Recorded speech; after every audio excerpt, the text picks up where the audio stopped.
आगे बढ़ते हैं। बहुत ही सिंपल सा, बहुत ही इंटरेस्टिंग सा टॉपिक है, इलेक्ट्रॉनिक डेटा प्रोसेसिंग, या फिर जिसको हम बोलते हैं कंप्यूटराइज्ड इंफॉर्मेशन सिस्टम, CIS। जब हम लोग कंप्यूटर्स को यूज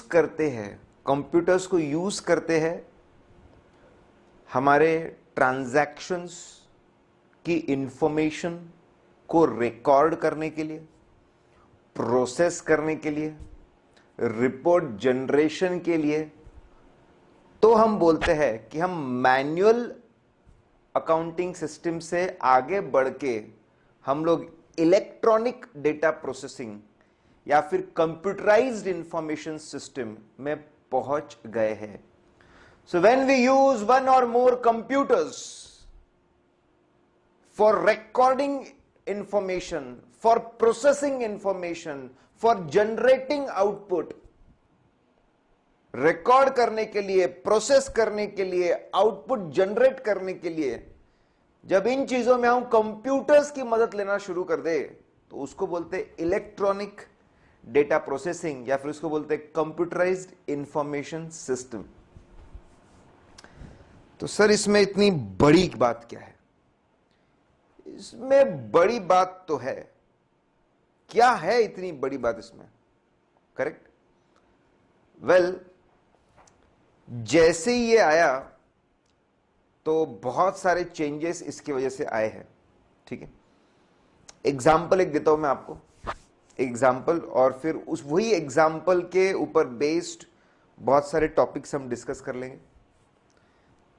पहले का जमाना जब मैन्युअली चीजें होती थी, ह्यूमन बीइंग्स, इंडिविजुअल्स चीजों को करते थे, मैन्युअल प्रोसेसिंग सिस्टम हुआ करता था, तो वो कैसा था वो मैं आपको बताता हूं। एचआर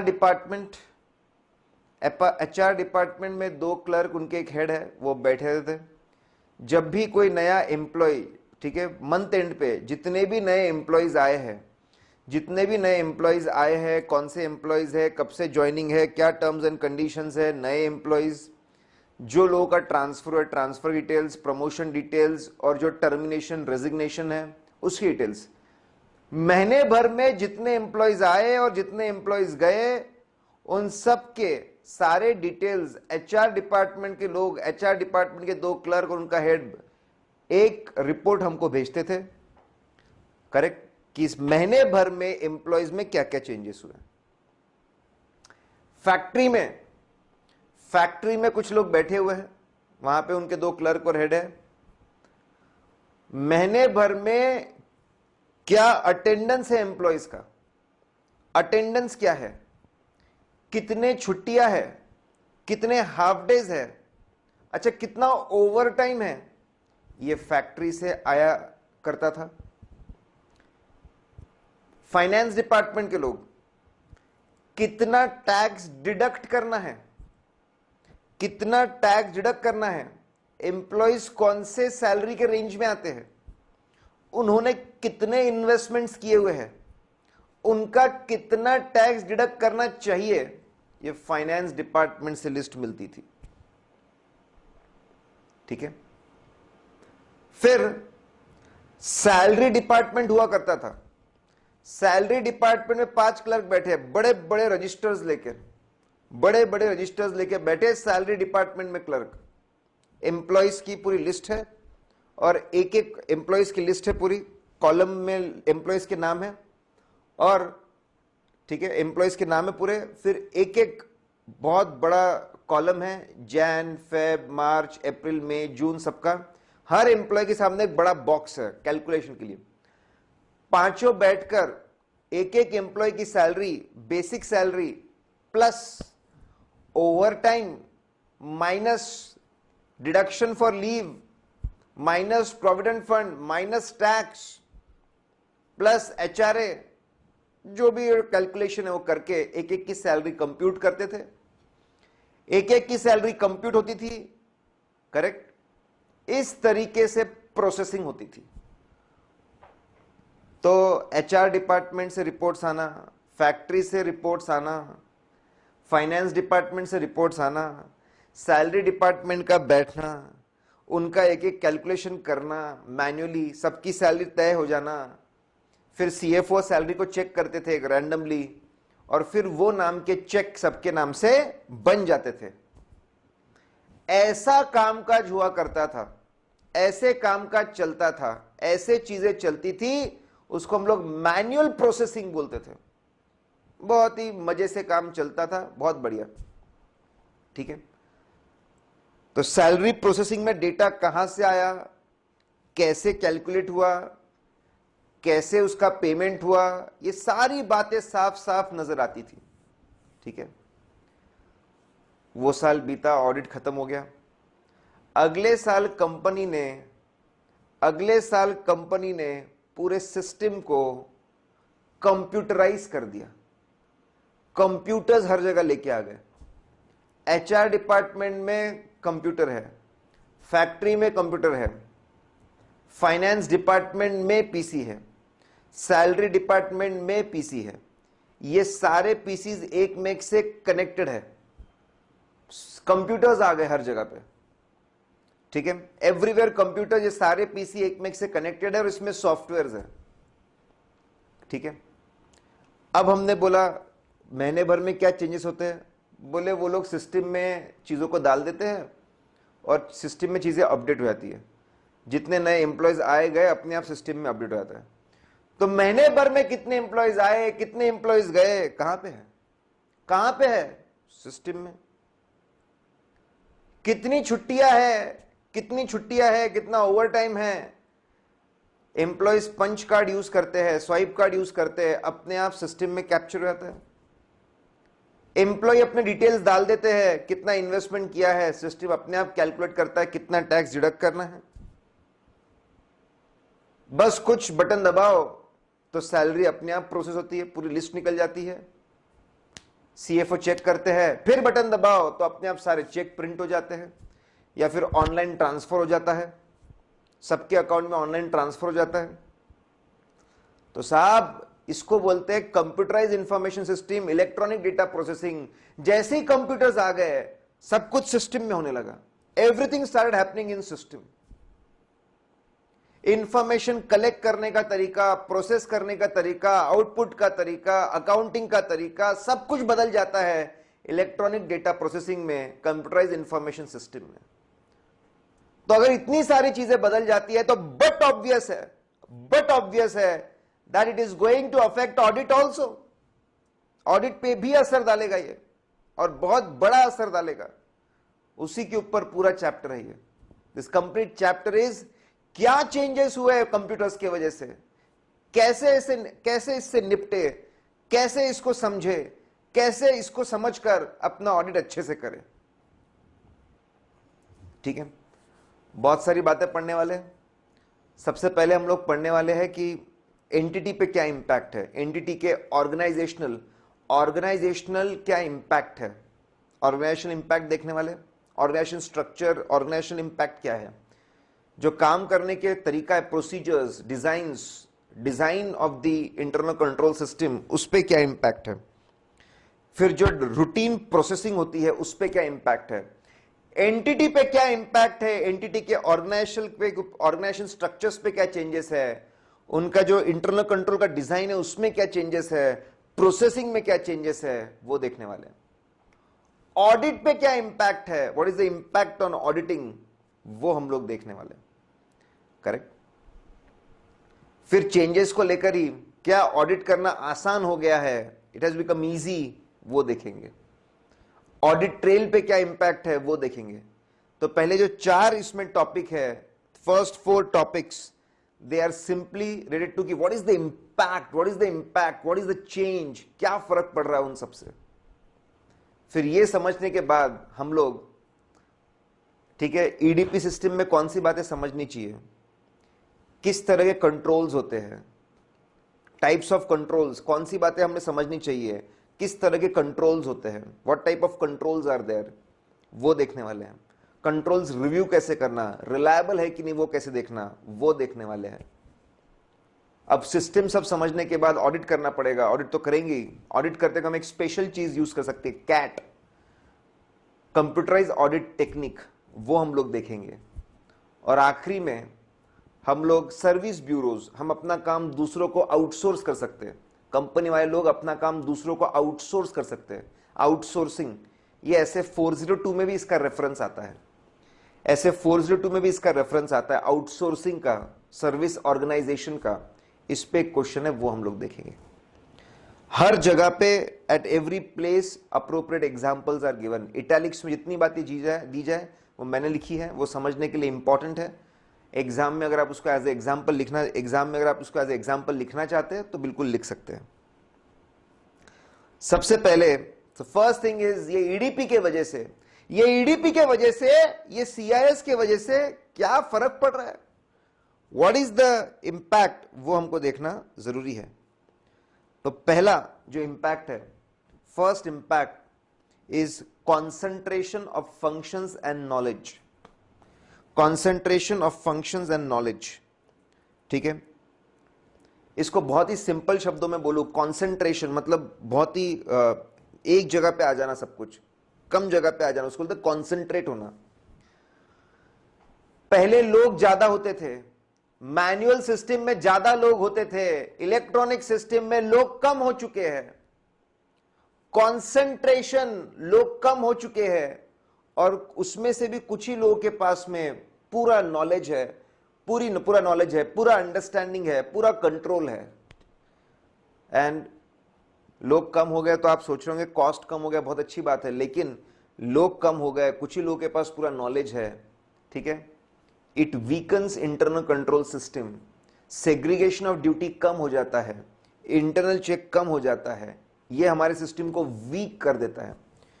तो कंसंट्रेशन में लोग कम हो चुके हैं और कुछ ही लोगों के पास पूरा नॉलेज है। देखिए एग्जाम्पल मैंने वहां पे बना के दिया हुआ है।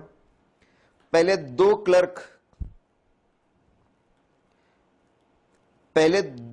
हुआ करते थे, दो क्लर्क, एक सीनियर एचआर डिपार्टमेंट में, दो क्लर्क एक सीनियर फैक्ट्री में, दो क्लर्क एक सीनियर फाइनेंस में, 5 लोग होते थे सैलरी कैलकुलेट करने के लिए, 14 लोग मैनुअल सिस्टम में, 14 लोग काम करते थे। अब एक डेटा एंट्री करने वाला एचआर में है, एक डेटा एंट्री करने वाला फैक्ट्री में है, फाइनेंस में तो कोई है ही नहीं क्योंकि एम्प्लॉइज अपना डेटा खुद एंटर करते हैं, 2 लोग सैलरी डिपार्टमेंट में और 2 नए लोग आए हैं आईटी डिपार्टमेंट में। तो अब 6 लोग हो गए हैं। तो अगर हम लोग ऑर्गेनाइजेशन की बात करें तो कॉन्सेंट्रेशन ऑफ फंक्शन हुआ है, number of people have reduced drastically. पहले जो काम 14 लोग मिलकर करते थे, अब वही काम 6 लोग मिलकर करते हैं। This a concentration of function. पहले जो फंक्शन 14 लोग मिलकर करते थे, अब वो फंक्शन 6 लोग मिलकर करते हैं। Concentration of function and knowledge. 2 लोग जो आईटी डिपार्टमेंट के हैं, वो इन एंड आउट पूरा सिस्टम जानते हैं, वो पूरे सिस्टम को अच्छे से जानते हैं। डेटा इनपुट कहां से होता है, इनपुट होने के बाद कहां स्टोर होता है, प्रोसेस कैसा होता है, आउटपुट कैसे डिटरमाइन होता है, रिपोर्ट्स कैसे जनरेट होती है, सब कुछ है उनके पास मास्टर पासवर्ड भी है। अगर वो मास्टर पासवर्ड यूज करके किसी चीजों को बदल भी दे तो कोई उसको ट्रेस नहीं कर पाएगा, ऑडिट ट्रेल नहीं है। जब हम किसी चीज को ट्रेस नहीं कर सकते उसको बोलते हैं ऑडिट ट्रेल नहीं होना। ऑडिट ट्रेल के बारे में हम पूरी चर्चा करेंगे बाद में। ये लोग मास्टर पासवर्ड यूज कर सकते हैं, एम्प्लॉइज की सैलरी कम करके उसमें से चुरा सकते हैं, डमी एम्प्लॉइज के नाम पे इसको ट्रांसफर कर सकते हैं, ठीक है। और कैसे, प्रोविडेंट फंड का डिडक्शन बढ़ा दिया और उतना पैसा डमी एम्प्लॉइज को ट्रांसफर कर दिया, टैक्सेस का पैसा बढ़ा दिया, उसको ट्रांसफर कर दिया। पहले दिखता था परसेंटेज वाइज पीएफ कितना है, टैक्स कितना है, उसको छुपा दिया ताकि लोग उसको पकड़े नहीं। छोटे छोटे अमाउंट्स में प्रोविडेंट फंड का डिडक्शन बढ़ा दिया। आप समझ रहे हैं, एक एक एम्प्लॉय का प्रोविडेंट फंड का डिडक्शन बढ़ा दिया, टैक्स डिडक्शन बढ़ा दिया, और जितना एक्स्ट्रा है वो सही में पीएफ में नहीं जा रहा है, वो सही में टैक्स में नहीं जा रहा है, वो डमी एम्प्लॉयज के नाम से जा रहा है, करेक्ट। और डिटेल्स छुपा दिए सैलरी स्लिप में ताकि लोग उसको पकड़ नहीं पाए। तो because of EDP system there has been organisational impact, organisation structure में इंपैक्ट है। स्ट्रक्चर में यह इंपैक्ट है कि कंसंट्रेशन ऑफ फंक्शन हो गया है, कुछ ही लोग मिलकर बहुत सारा काम कर रहे हैं और कुछ लोग इतने नॉलेजेबल हो गए हैं, इतना सिस्टम का उनका नॉलेज है, इतने पावरफुल हो गए हैं कि वो इसका मिसयूज कर सकते हैं। Then there is concentration of programs and data. There is concentration of programs and data. मैं आपको बताऊं, ये पॉइंट 3 बार रिपीट होने वाला है। इतना लगाव है थ्योरी बनाने वालों को, इतना लगाव है मॉड्यूल बनाने वालों को, इतना लगाव है कि जिन्होंने ये लिखा है उनको बार बार लगातार 3 बार ये आने वाला है। ठीक है, ऑर्गेनाइजेशन में जिस तरीके से डेटा सेव किया जाता था, स्टोर किया जाता था, वो बदल गया है। पहले बड़े बड़े रजिस्टर हुआ करते थे, एम्प्लॉय के रजिस्टर हुआ करेंगे, उसके अटेंडेंस का रजिस्टर रहेगा, उसका ओवरटाइम का रजिस्टर रहेगा, उसका परफॉर्मेंस का रजिस्टर रहेगा, उसके पर्सनल डिटेल्स का रजिस्टर रहेगा। करेक्ट, बड़े बड़े रजिस्टर्स मेंटेन किया करते थे, लॉक एंड की में रहते थे। उसको कभी अगर बदला जाता था तो ओवरराइटिंग नजर आती थी, इंक नजर आती थी। लेकिन अब ये जितना भी डेटा है, पहले ऑर्गेनाइजेशन में बड़े बड़े रजिस्टर्स में डेटा सेव किया जाता था, अब ये डेटा कंप्यूटर्स में सेव किया जाता है, पेन ड्राइव्स में सेव किया जाता है, हार्ड डिस्क में सेव किया जाता है। There is a concentration, programs और डेटा कॉन्सेंट्रेशन है, बहुत ही कम जगह में प्रोग्राम्स और डेटा को सेव किया जाता है। करेक्ट, इससे मिसयूज के चांसेस बढ़ जाते हैं, मिसयूज के चांसेस बहुत बढ़ जाते हैं इससे। So there is a concentration of function, कुछ ही लोग मिलकर पूरा काम कर रहे हैं, कुछ ही लोगों के पास पूरा नॉलेज है। There is a concentration of program and data, data जो है, काम करने का तरीका जो है, वो भी बहुत कम जगह पे सेव हो रहा है। द फर्स्ट थिंग ऑर्गेनाइजेशन पे क्या, तो ऑर्गेनाइजेशन के स्ट्रक्चर्स पे what is the impact of EDP में ऑर्गेनाइजेशन स्ट्रक्चर्स पे बहुत इंपैक्ट है। Organisation concentration of functions and knowledge है, concentration of program and data है। फिर अगली बात है, तो सुनिए, या तो हो सकता है आपको पूरा एक साथ 8 मार्क के लिए पूछ लिए, या फिर बीच में 4-4 मार्क के क्वेश्चन आएंगे।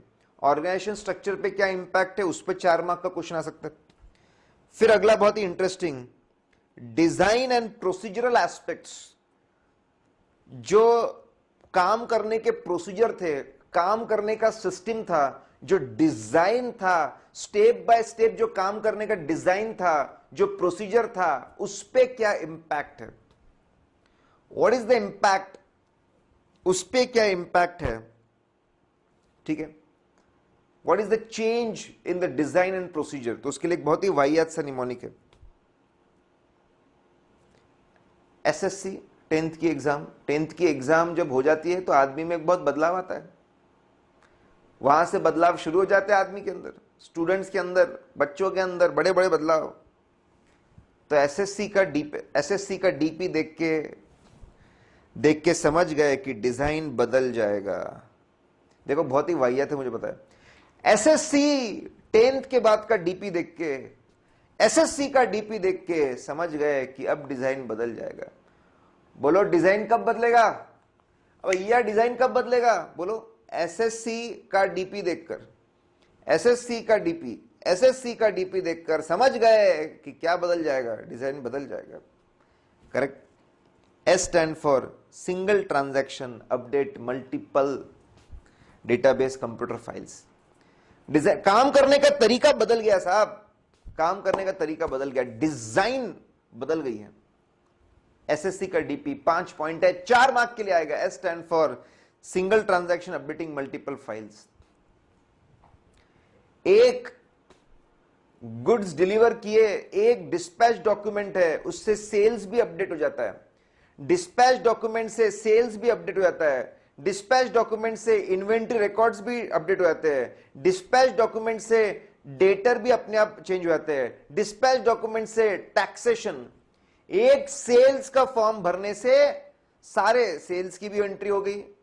एक फॉर्म भरा, ऐसे व्यक्ति ने जिसको अकाउंट्स का नॉलेज भी नहीं, उसने एक सेल्स का फॉर्म भरा, एक सेल्स का फॉर्म भरा, उससे सेल्स की एंट्री भी हो गई, उससे इन्वेंट्री भी कम हो गई, उससे डेटर्स भी बढ़ गए, उससे टैक्स पेएबल भी आ गया, सब कुछ आ गया।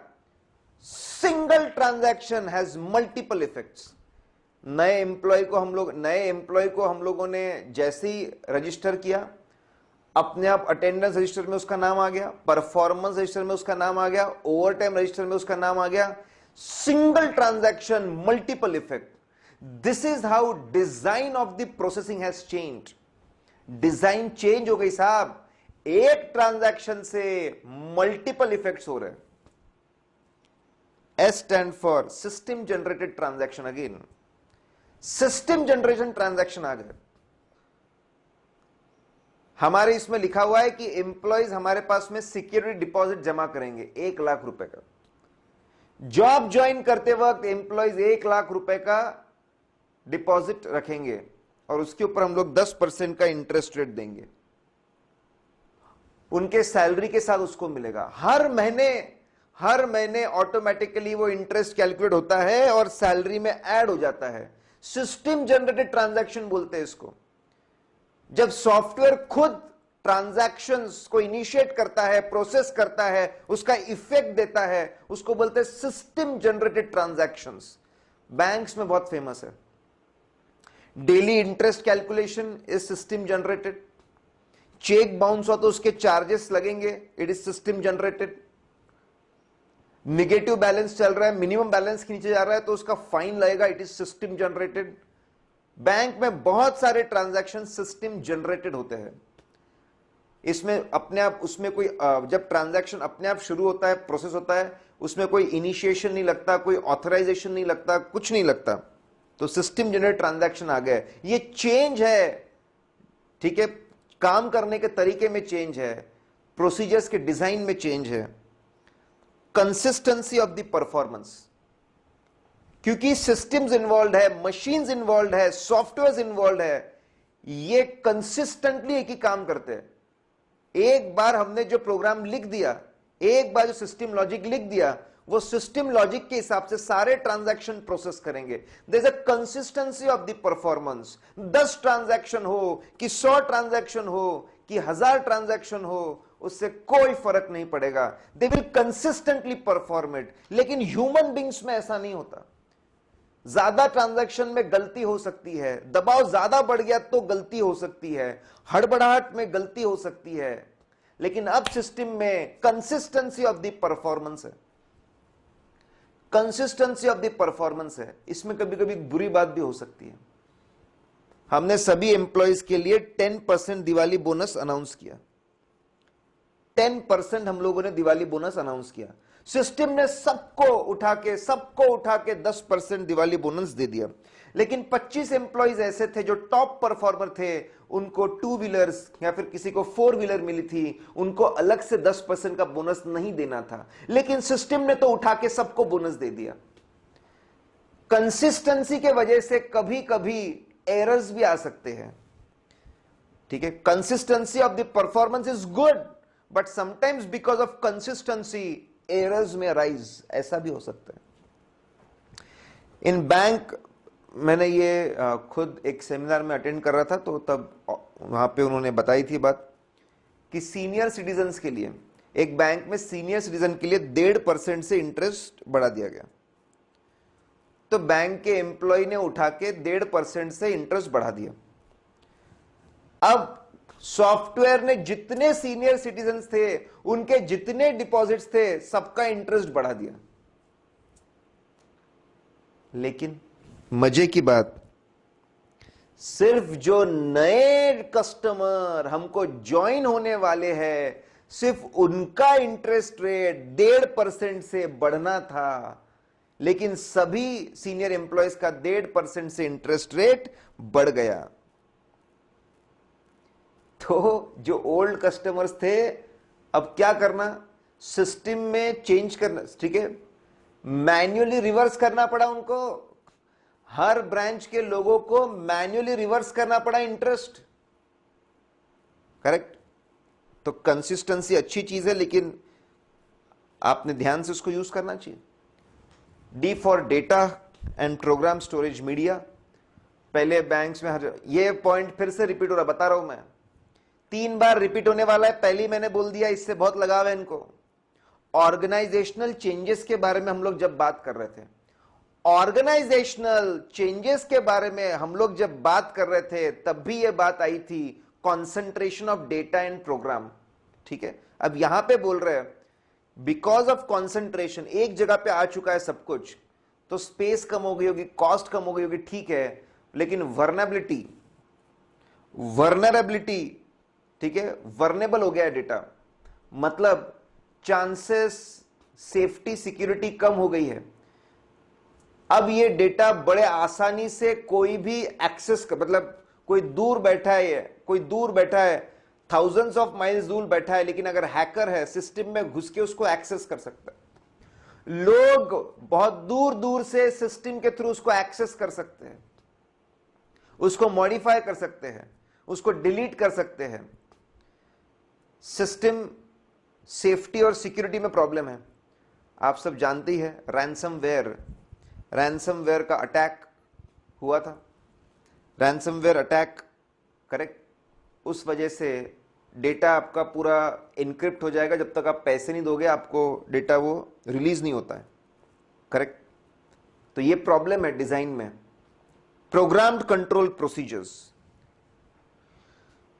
अब इंटरनल कंट्रोल सिस्टम जो पहले मैनुअल हुआ करते थे, पहले मैनुअल सिस्टम्स हुआ करते थे, करेक्ट। मतलब पहले पढ़े लिखे लोग, ईमानदार लोगों को रखा जाता था, वो मैनुअली चीजों को चेक करते थे, उस पर सिग्नेचर डालते थे, रिकैलकुलेट करते थे चीजों को, वो खुद चीजों को चेक किया करते थे। मैनुअल सिस्टम्स हुआ करते हैं। अब प्रोग्राम्ड कंट्रोल मतलब ऑटोमेटेड कंट्रोल्स आ गए।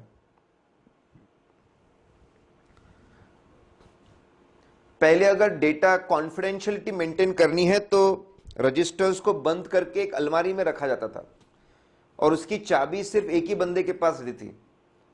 अब पासवर्ड प्रोटेक्शन आ गया, कोई कॉन्फिडेंशियल डेटा है तो पासवर्ड प्रोटेक्शन आ गया।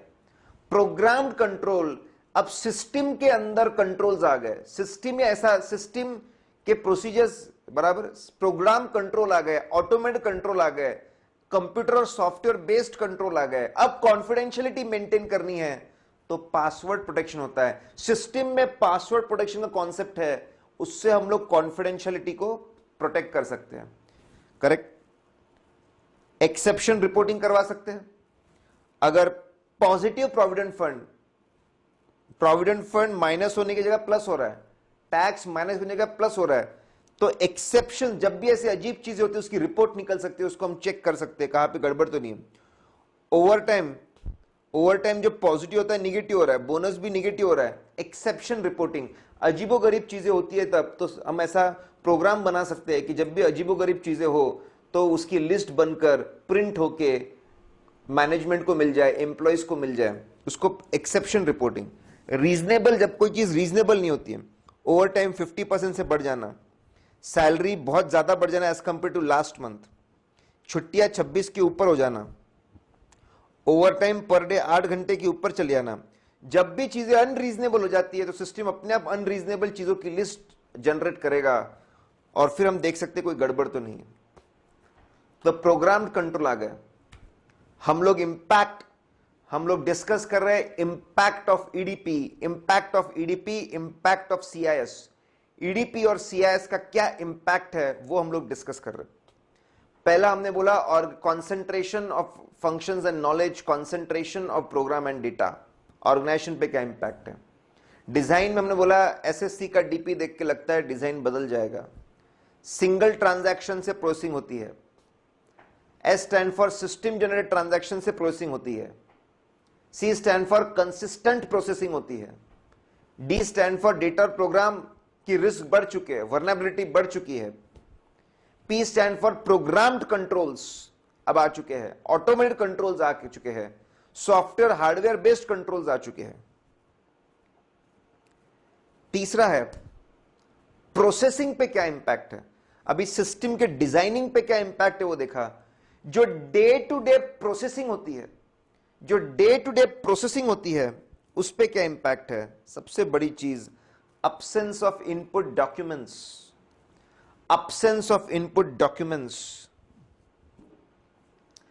पहले आपको फिजिकल डॉक्यूमेंट्स दिखते थे। एम्प्लॉय ने एप्लीकेशन भेजा, उसका एप्लीकेशन भेजा, उसका इंटरव्यू का कॉल लेटर गया, उसको फिर उसका ऑफर लेटर गया, उसका एक्सेप्टेंस आया, ये पूरे आपको फिजिकल रिकॉर्ड्स दिखते थे। उसके अटेंडेंस रिकॉर्ड आपको फिजिकली नजर आते थे, ओवरटाइम रिकॉर्ड आपको फिजिकली नजर आते थे। अब सब कुछ उनका एक पोर्टल है, वेबसाइट है, उसके थ्रू होता है। वहीं पे एप्लीकेशंस, वहीं पे ऑफर लेटर, वहीं पे एक्सेप्टेंस, वहीं पे अटेंडेंस, वहीं पे ओवरटाइम, सब कुछ वहीं पे नजर आ रहा है। इनपुट डॉक्यूमेंट, जो फिजिकल इनपुट डॉक्यूमेंट्स थे, वो गायब हो गए। पहले मैन्युअली बिल बनता था, अब सीधा स्क्रीन के ऊपर पंचिंग होती है। स्क्रीन के ऊपर पंचिंग होती है, इनपुट डॉक्यूमेंट्स गायब हो चुके हैं, गायब। ये प्रोसेसिंग में फर्क है, इनपुट डॉक्यूमेंट्स गायब हो चुके हैं। तो डेटा सही में असली है कि नकली है पता लगाना मुश्किल है, because everything is in electronic form, everything is electronic form, it can be altered also. Input होने के बाद डेटा इनपुट होने के बाद पहले प्रोसेसिंग नजर आती थी। एचआर डिपार्टमेंट से रिपोर्ट आई है, फैक्ट्री से रिपोर्ट आई है, फाइनेंस डिपार्टमेंट से रिपोर्ट आई है, सारी रिपोर्ट्स दिखती थी मंथली। फिर दिखता था कि कैसे एक एक एम्प्लॉय की सैलरी कैलकुलेट हुई है, करेक्ट। जब किसी ट्रांजैक्शन को हम शुरुआत से लेके आखिरी तक ट्रेस कर सकते हैं, वी कैन ट्रेस इट, शुरुआत से लेके आखिर तक ट्रेस कर सकते हैं with the help of documents, with the help of records, with the help of register. उसको हम लोग बोलते हैं विजिबल ऑडिट ट्रेल। लेकिन अब नहीं है साहब, everything is in the system, records गायब हो चुके हैं, सब कुछ सिस्टम में, सिर्फ कंप्यूटर्स नजर आ रहे हैं, अंदर क्या चल रहा है वो नजर नहीं आता, इनविजिबल हो गई ये चीजें। तो विजिबल ऑडिट ट्रेल गायब हो चुकी है। प्रोसेसिंग में चेंजेस आए, डे टू डे प्रोसेसिंग में क्या चेंजेस आए? इनपुट डॉक्यूमेंट्स का गायब हो जाना, इनपुट के बाद में ऑडिट ट्रेल का गायब हो जाना। आउटपुट है, ठीक है, बहुत सारे जो आउटपुट है, ठीक है, आउटपुट भी विजिबल नहीं है, बहुत सारे आउटपुट भी गायब हो चुके हैं। पहले हर सैलरी कैलकुलेशन में उसकी फोटोकॉपी अटैच होती थी, कि कैसे उसका प्रोसेसिंग हुआ है। अब शायद ऐसा हो सकता है कि सिस्टम जनरेट करता है फटाफट सैलरी स्लिप्स, और सिर्फ हेडिंग्स दिखती है, अंदर क्या प्रोसेसिंग हुई वो सिस्टम बताता नहीं है, सिर्फ हेडिंग्स बताता है। जो आउटपुट है, करेक्ट, वो आउटपुट में से भी चीजें गायब हो सकती है। मैं नहीं बोल रहा हूं, कुछ सॉफ्टवेयर ऐसे रहेंगे अंदर ही अंदर पूरे कैलकुलेशंस कर लिए, सिर्फ जो फाइनल आउटपुट है वो आपको बता दिया। आउटपुट की विजिबिलिटी भी कम हो सकती है, आउटपुट के डिटेल्स कम हो सकते हैं। पहले सैलरी का डेटा सालों साल सेव होता था, अब अप्रैल मंथ की सैलरी का डेटा, मई में जब सैलरी प्रोसेसिंग हुई, अप्रैल का डेटा डिलीट हो जाता है, ओवरराइट हो जाता है। जून में जब सैलरी प्रोसेसिंग हुई, मई का डेटा ओवरराइट हो जाएगा। जुलाई में जब होगा, जून का डेटा ओवरराइट हो जाएगा। आउटपुट के डिटेल्स कम हो चुके हैं, आउटपुट टेम्पररी हो सकते हैं, वहां पर भी विजिबिलिटी का प्रॉब्लम है। और ये पूरा डेटा, इनपुट, उसकी ऑडिट ट्रेल, जो इनविजिबल इनपुट डॉक्यूमेंट्स गायब हो गए, इनपुट होने के बाद ऑडिट ट्रेल इनविजिबल हो गई है, आउटपुट इनविजिबल हो गया है, और फिर से तीसरी बार रिपीट हो रहा है। डेटा बहुत ही कम जगह पे ये स्टोर हो रहा है। पहले लॉक एंड की में रहता था, अब कोई भी इसको एक्सेस कर सकता है, ठीक है, कॉन्फिडेंशियलिटी हम लूज कर सकते हैं, डेटा डिस्ट्रॉय हो सकता है, सेफ्टी में प्रॉब्लम हो सकता है, अनऑथराइज्ड चेंजेस हो सकते हैं, सिक्योरिटी में प्रॉब्लम हो सकता है। तो अगर आपको लंबा चौड़ा क्वेश्चन आता है 8 मार्क के लिए, तो आप बताएंगे यस, बिल्कुल यस, चेंज है एंटिटी में, there is a impact of EDP on the entity, organisation structure में चेंज है, कम लोग क्या, concentration of function and knowledge, कम लोग के पास में पूरा फंक्शनिंग है, कम लोग के पास में पूरा नॉलेज है, concentration of the data and program, बहुत ही छोटी सी जगह पे पूरा डेटा आ जा रहा है।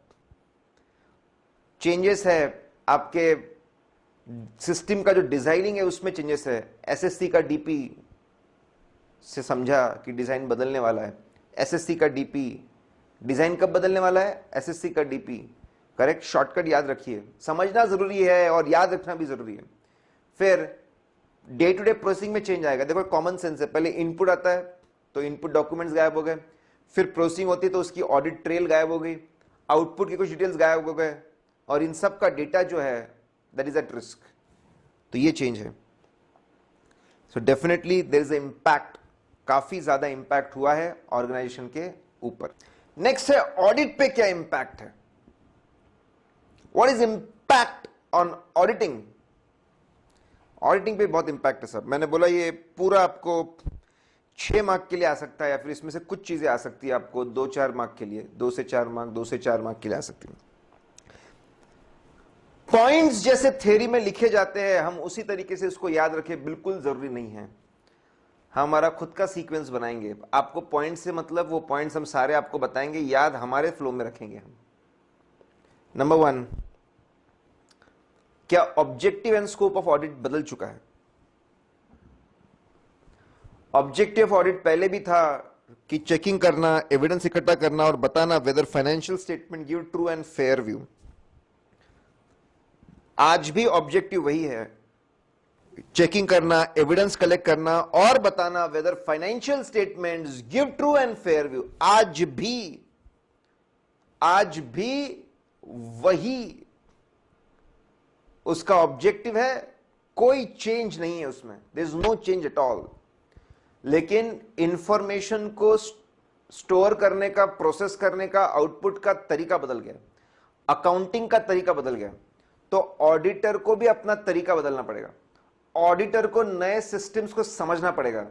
तो definitely objective is same, but the way account information is processed has changed. मैंने आपको एग्जांपल दिया, सैलरी का एग्जांपल रिकलेक्ट करिए। इंफॉर्मेशन प्रोसेसिंग बदल चुकी है, उसकी अकाउंटिंग बदल चुकी है, हमारा ऑडिट करने का तरीका भी बदलेगा। क्या स्किल्स एंड कॉम्पिटेंस में चेंजेस? यस। ऑब्जेक्टिव में कोई चेंज नहीं है। दूसरा, लेकिन हम जब ऑडिट करने जाते हैं तो स्किल्स एंड कॉम्पिटेंस, आज के डेट में पहले सिर्फ अकाउंट्स का और ऑडिट का नॉलेज लगता था, अब अकाउंट्स ऑडिट के अलावा information system, electronic processing, computer system का भी नॉलेज लगता है। वो भी नॉलेज बहुत जरूरी है ऑडिट करने के लिए। तो definitely the skill sets required has changed. Computer aided audit techniques क्या होती है वो हमको पता होना चाहिए, कंप्यूटर सिस्टम्स क्या होते हैं, कंपनी के सिस्टम्स क्या है वो समझ में आने चाहिए। और हम लोग खुद computer aided audit techniques, computer की मदद से ऑडिट कैसे करना, सॉफ्टवेयर कैसे यूज करना, वो हमको पता होना चाहिए। थर्ड, ऑब्जेक्टिव में कोई चेंजेस नहीं है, लेकिन जैसे हम ऑडिट करने जाएंगे तो स्किल कॉम्पिटेंस में चेंज है। देखो एक सीक्वेंस में पहले ऑडिट का ऑब्जेक्टिव क्या है, उसमें कोई चेंज नहीं है। ऑडिट करने जाएंगे तो स्किल्स एंड कॉम्पिटेंस। अब ऑडिट करने हम गए हैं, वहां पे नए स्किल्स लेकर प्लानिंग करते वक्त क्या फर्क पड़ा है। अब इसमें सबसे पहली जो बात दी है that is similar to question number 5 है आगे, उसमें भी ये सारी बातें हैं। अच्छी बात यह है कि इस चैप्टर में कुछ चीजें रिपीट हो रही है, तो एक बार आप पढ़ते हो तो दूसरी बार का मतलब 2 चीजें प्रिपेयर हो जाती है। प्लानिंग करते वक्त हमको नॉलेज होना चाहिए कि कौन से डिपार्टमेंट कंप्यूटराइज हुए हैं। परचेज डिपार्टमेंट कंप्यूटराइज्ड है, प्रोडक्शन डिपार्टमेंट कंप्यूटराइज्ड है, सैलरी डिपार्टमेंट कंप्यूटराइज्ड है, सेल्स डिपार्टमेंट कंप्यूटराइज्ड है, अकाउंट्स डिपार्टमेंट कंप्यूटराइज्ड है। कौन से डिपार्टमेंट्स कंप्यूटराइज्ड है उसका नॉलेज होना चाहिए। कौन सा हार्डवेयर यूज कर रहे हैं, कौन से पीसीज यूज कर रहे हैं, कौन सा नेटवर्क यूज कर रहे हैं, वो पता होना चाहिए। ये लोग विंडोज बेस्ड सिस्टम्स यूज कर रहे हैं, या फिर ये लोग एप्पल के आईओएस सिस्टम्स यूज कर रहे हैं, या फिर कोई और लिनक्स बेस्ड सिस्टम यूज कर रहे हैं, डॉस यूज कर रहे हैं, वो हमको पता होना चाहिए। अकाउंटिंग के लिए कौन सा एप्लीकेशन यूज कर रहे हैं, टैली यूज कर रहे हैं, जनरेशन नेक्स्ट यूज कर रहे हैं, क्विक बुक्स यूज कर रहे हैं, जोहो यूज कर रहे हैं, क्या यूज कर रहे हैं हमको पता होना चाहिए। अलग अलग सॉफ्टवेयर है, कोई इन्वेंट्री मैनेज करने के लिए कोई नया मॉड्यूल है, सॉफ्टवेयर है क्या, सैलरी के लिए कुछ है क्या, वो पता होना चाहिए। और कोई नया अपग्रेडेशन करने वाले हैं कि वो पता होना चाहिए। प्लानिंग करते we should know number 1 how many departments are computerised, which hardware, which software, what are the important applications they are using, and anything new is going to come up. क्या प्लान करना चाहिए overall? सबसे पहले हमने planning how and when the CIS function will be reviewed. Computerise information system को कौन और कैसे समझेगा? कंपनी में जाने के बाद कितना कंप्यूटराइजेशन है, कैसा कंप्यूटराइजेशन है, कौन ये पूरे कंप्यूटराइज सिस्टम को अच्छे से समझेगा? Who will understand it, who will summarise it, who will make others understand? क्या इसमें एक्सपर्ट की मदद हमको लगेगी? वो सबसे पहले आप प्लान करिए. कितना भरोसा कर सकते हैं कंप्यूटर बेस्ड सिस्टम्स के ऊपर, इंटरनल कंट्रोल्स के ऊपर? क्योंकि जितना ज्यादा भरोसा करोगे उतना मैनुअल चेकिंग आपकी कम हो जाएगी. बहुत ज्यादा भरोसा है 20% वाउचिंग, भरोसा कम हो जाएगा वाउचिंग बढ़ती जाएगी, भरोसा बहुत कम हो जाएगा वाउचिंग और बढ़ जाएगी. और आखिरी में कंप्यूटर एडेड ऑडिट टेक्निक्स क्या यूज करनी पड़ेगी प्लानिंग में? प्लानिंग में पहले we need to obtain knowledge of these systems, then to decide कौन समझेगा, कितना भरोसा करना, कितना कैट यूज करना. अकाउंटिंग सिस्टम, इंटरनल कंट्रोल, अभी हम बहुत सारे इंटरनल कंट्रोल पे चर्चा करेंगे. पूरा ईडीपी डिपार्टमेंट कितना अच्छा है, कैसे सिस्टम्स पे चलता है, उसको बोलते हैं general EDP controls. Accounting software कितना अच्छा है, उसमें फ्रॉड एरर रोकने के लिए क्या सिस्टम्स बना के रखे, उसको बोलते हैं एप्लीकेशन बेस्ड कंट्रोल्स. पूरे ईडीपी डिपार्टमेंट अच्छे से चले बिना फ्रॉड एरर के, बिना प्रॉब्लम के, उसको बोलते हैं general EDP controls. Accounting software, जो छोटे छोटे सॉफ्टवेयर है वो बराबर चले बिना फ्रॉड एरर के, उसके लिए उसको हम बोलते हैं एप्लीकेशन कंट्रोल्स. आपको जनरल ईडीपी कंट्रोल समझने पड़ेंगे, आपको एप्लीकेशन कंट्रोल समझने पड़ेंगे, अकाउंटिंग सॉफ्टवेयर आपको समझना पड़ेगा. फिर आप एविडेंस कलेक्शन शुरू कर सकते हैं. अब ये एविडेंस कलेक्शन में क्या प्रॉब्लम आएंगे, ये प्रॉब्लम हम पहले ही पढ़ चुके हैं. क्या प्रॉब्लम आएंगे? Absence of input documents, input documents गायब हो चुके हैं, ये प्रॉब्लम आएंगे. इनपुट, पहले हम लोग हर चीज को सेल्स वाउचर से चेक कर ले रहे, परचेस वाउचर से चेक कर ले रहे, अपॉइंटमेंट लेटर से चेक कर ले रहे, इनपुट डॉक्यूमेंट से चेक करते थे. अब सारे इनपुट डॉक्यूमेंट्स गायब हो गए. पहले हम लोग audit trail, step by step चीजों को फॉलो करते थे ऑडिट ट्रेल से, वो ऑडिट ट्रेल गायब हो चुकी है. पहले हमको आउटपुट के सारे डिटेल्स मिलते थे, अब आउटपुट टेम्पररी समय के लिए रहते हैं, आउटपुट कम हो चुके हैं, डिटेल्स कम हो चुके हैं, वो प्रॉब्लम है. ठीक है, कम समय, कभी मतलब मंथली डेटा ओवरराइट होते जाता है, तो हर मंथ एंड पे जाके चीजों को चेक करना पड़ेगा. इन सब के वजह से, ठीक है, हमको special software, special audit techniques use करनी पड़ेगी, कैट सॉफ्टवेयर यूज करने पड़ेंगे, तो हम चीजों को और इन डेप्थ चेक कर पाएंगे. सेल्स को हम लोग कस्टमर ऑर्डर से भी मैच कर लो, डिस्पैच रजिस्टर से भी मैच कर लो, टैक्सेशन से भी मैच कर लो, डेटर लेजर से भी मैच कर लो. हमको स्पेशल सॉफ्टवेयर यूज करने पड़ेंगे, इन डेप्थ चेकिंग कर पाएंगे हम लोग with the help of softwares. Analytical procedures, ratio analysis, graphical analysis हम बहुत कर पाएंगे कंप्यूटर्स की मदद से. ये चेंज है. ऑडिट एविडेंस कलेक्ट करना बहुत मुश्किल हो जाएगा, इनपुट डॉक्यूमेंट्स गायब हो चुके हैं, प्रोसेसिंग के ट्रेल गायब हो चुके हैं, आउटपुट गायब हो चुके हैं, कंप्यूटर बेस्ड सिस्टम्स यूज करने पड़ेंगे. इससे हो सकता है हम कंप्यूटर्स की मदद से हम ज्यादा चेकिंग कर सके, ज्यादा इन डेप्थ चेकिंग कर सके, रेशियो एनालिसिस, ग्राफिकल एनालिसिस हम ज्यादा कर सके. And most importantly relying on work done by others, ये अभी भी वैसा ही है. आखिरी में दूसरों पे भरोसा करना अभी भी वैसा ही है. 6th पॉइंट, मैंने बोला कि हम लोग हमारी खुद की सीक्वेंस यूज करेंगे. 6th पॉइंट, वर्किंग, आज भी वही प्रिंसिपल है. We can delegate work but we cannot delegate responsibility. ठीक है, असिस्टेंट लोगों से काम करा सकते, दूसरों से काम करा सकते, लेकिन जिम्मेदारी हमारी रहेगी. ऐसे माहौल में कंप्यूटराइज इंफॉर्मेशन सिस्टम का अच्छा नॉलेज होना चाहिए. जो हेड ऑफ दी टीम है उनको पूरा CIS का नॉलेज होना चाहिए. एक्सेल कैसे चलता है, सॉफ्टवेयर कैसे चलते हैं, ताकि डेलीगेशन में आसानी हो, सुपरविजन में आसानी हो, गलतियां पकड़ने में आसानी हो, कंक्लूजन बनाने में आसानी हो. तो अगर कोई पूछता है कि ऑडिट पे क्या इंपैक्ट है साहब, सबसे पहला, अपने ऑफिस में बैठे हुए ऑडिट के ऑब्जेक्टिव्स पे कोई इंपैक्ट नहीं है. जाने से पहले स्किल्स इंप्रूव करने पड़ेंगे, IT स्किल्स की बहुत जरूरत महसूस होगी. जाने के बाद प्लानिंग के अंदर पूरे सिस्टम्स का नॉलेज लेना पड़ेगा, कब नॉलेज लेना, कैसे नॉलेज लेना, कितना भरोसा दिखाना, कितना ऑटोमेटेड चेकिंग यूज करना. ऑटोमेटेड चेकिंग पे अपना पूरा आगे आने वाला है, जो मैं बार बार बोल रहा हूं, ऑटोमेटेड कंप्यूटर्स की मदद से चेकिंग करना, कैसे चेक करते, ये आगे आने वाला है. कंट्रोल समझने पड़ेंगे कि पूरा ईडीपी डिपार्टमेंट कैसे चलता है और सॉफ्टवेयर कैसे चलता है। एविडेंस कलेक्शन मुश्किल हो गया है, अलग तरीके से एविडेंस इकट्ठा करना पड़ेगा।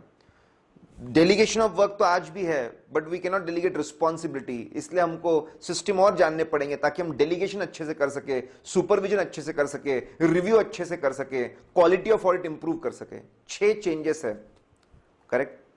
जैसा मैंने आपको बताया पहले, कुछ चीजें सिंपली चेंजेस पे फोकस्ड है। पहला फोकस था कि ईडीपी कंप्लीट जो ऑर्गेनाइजेशन है उस पे क्या चेंज है, उसमें हमने ऑर्गेनाइजेशनल चेंजेस देखे, डिजाइन में चेंजेस देखे, प्रोसेसिंग में चेंजेस देखे। अब हम बोल रहे हैं ऑडिट में क्या चेंज है। 6 पॉइंट देखे उसमें हम लोगों ने। नाउ एक सिंपल सा क्वेश्चन वापस चेंजेस को लेकर। ईडीपी डिपार्टमेंट में, कंप्यूटर बेस्ड डिपार्टमेंट में हमेशा ऐसा देखा जाता है कि ट्रायल बैलेंस टैली होता है। जनरली ट्रायल बैलेंस हमेशा टैली होता है क्योंकि कंप्यूटर इंश्योर करता है कि डबल इफेक्ट होना चाहिए and ensure that trial balance tally. तो क्या ट्रायल बैलेंस टैली हो जाने से, क्या ट्रायल बैलेंस टैली हो जाने से ऑडिट करना आसान हो चुका है? क्या लगता है आपको, क्या ऑडिट करना आसान हो गया भैया? ठीक है, अगर सोचे कोई तो ऐसा लग सकता है किसी को, क्योंकि पहले जब ऑडिट करने जाते थे तो बहुत समय तो सिर्फ ट्रायल बैलेंस को टैली करने में लग जाता था, उसके बाद बाकी ऑडिट शुरू करते थे। तो अब वो समय बच जाएगा। हो सकता है it will save time because trial balance is tallied, but it has not become easy. Error of omission आज भी पॉसिबल है। ट्रायल बैलेंस टैली भी होता है तो एरर ऑफ ओमिशन आज भी पॉसिबल है, चीजें ओमिट हो सकती है। एरर ऑफ कमीशन आज भी पॉसिबल है, अमाउंट गलत हो सकते हैं। एरर ऑफ प्रिंसिपल आज भी पॉसिबल है, कैपिटल वर्सेस रेवेन्यू की गलती हो सकती है कंप्यूटर के अंदर भी, गलत अकाउंट्स में डेबिट क्रेडिट कर दिया आपने, ये अभी भी पॉसिबल है। एरर ऑफ कॉम्पनसेटरी एरर्स भी हो सकते हैं, 2-3 एरर मिलाकर चीजों को कॉम्पनसेट कर दे, ऐसा भी हो सकता है। कहीं पे डेटर 4.5 लाख से कम बुक हुआ है, कहीं पे क्रेडिटर 4.5 लाख से कम हुआ है, डेटर क्रेडिटर का इफेक्ट दो नॉक ऑफ हो गया। तो एरर्स तो आज भी हो सकते हैं।